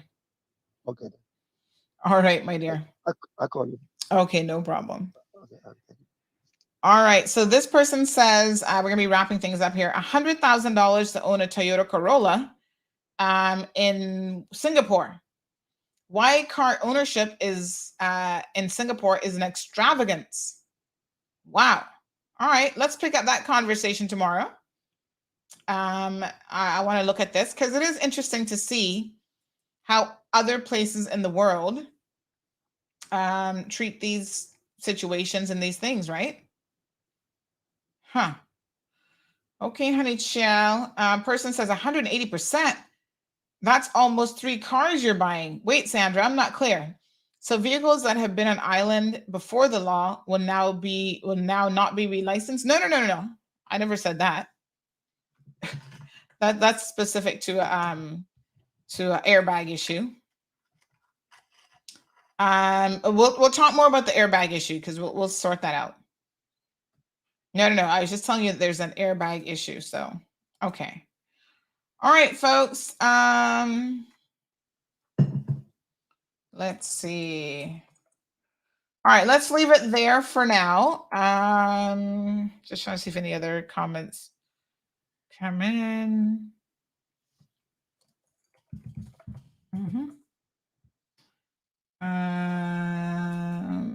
Okay. All right. So let's wrap it up there. All right, good folks. We didn't even get to talk about Batabano. All right, we'll talk about Batabano tomorrow. Weigh in on conversation. Like I said, I've had a number of people who have said that they want to see Batabano put to bed because it was so disgraceful and so horrible this year. I don't intend, so I don't know. You guys got to tell me for those of you who went. Mr. Goodluck said diesel vehicles is a big part of the problem and also contributes to health challenges. Live says, please put home ownership on your to-do list. Property owner considering a container home. Okay. Everton says, what's up with that guy that jumped the fence and stole people's mangoes? Ugh, we got a lot of thieves around the place. And Everton also says, we have to get the car inspected. Do you have to take it to an inspected station or do they check everything out, the hinge and the tires, the brakes? So here we go and get it inspected at designated locations. All right. Aliana's like, no, I want to hear about the Batabano mess tomorrow. We can't have it all in a day. We'll discuss that tomorrow. All right, folks. Thank you guys so much as usual for tuning in. Some days there are a lot of topics that obviously we're trying to get through. We'll get there. Don't worry, Aliana. We will get there. We got video footage of people fighting at Batabano, people who should not have been wearing those outfits at Batabano, and the whole works. We'll get that done tomorrow. All right, beautiful people. Y'all have a fantastic day, and I will see you tomorrow morning. Thank you for tuning in to another episode of The Cold Hard Truth on Bobo 89.1 FM. Cayman's #1 talk show is live weekdays from 7:30 a.m. Never miss an episode again. Watch anytime on CMR's Facebook and YouTube channels for the latest show episodes. Don't forget to follow us online on our social media channels and visit CaymanMarlRoad.com for all the latest news and community happenings.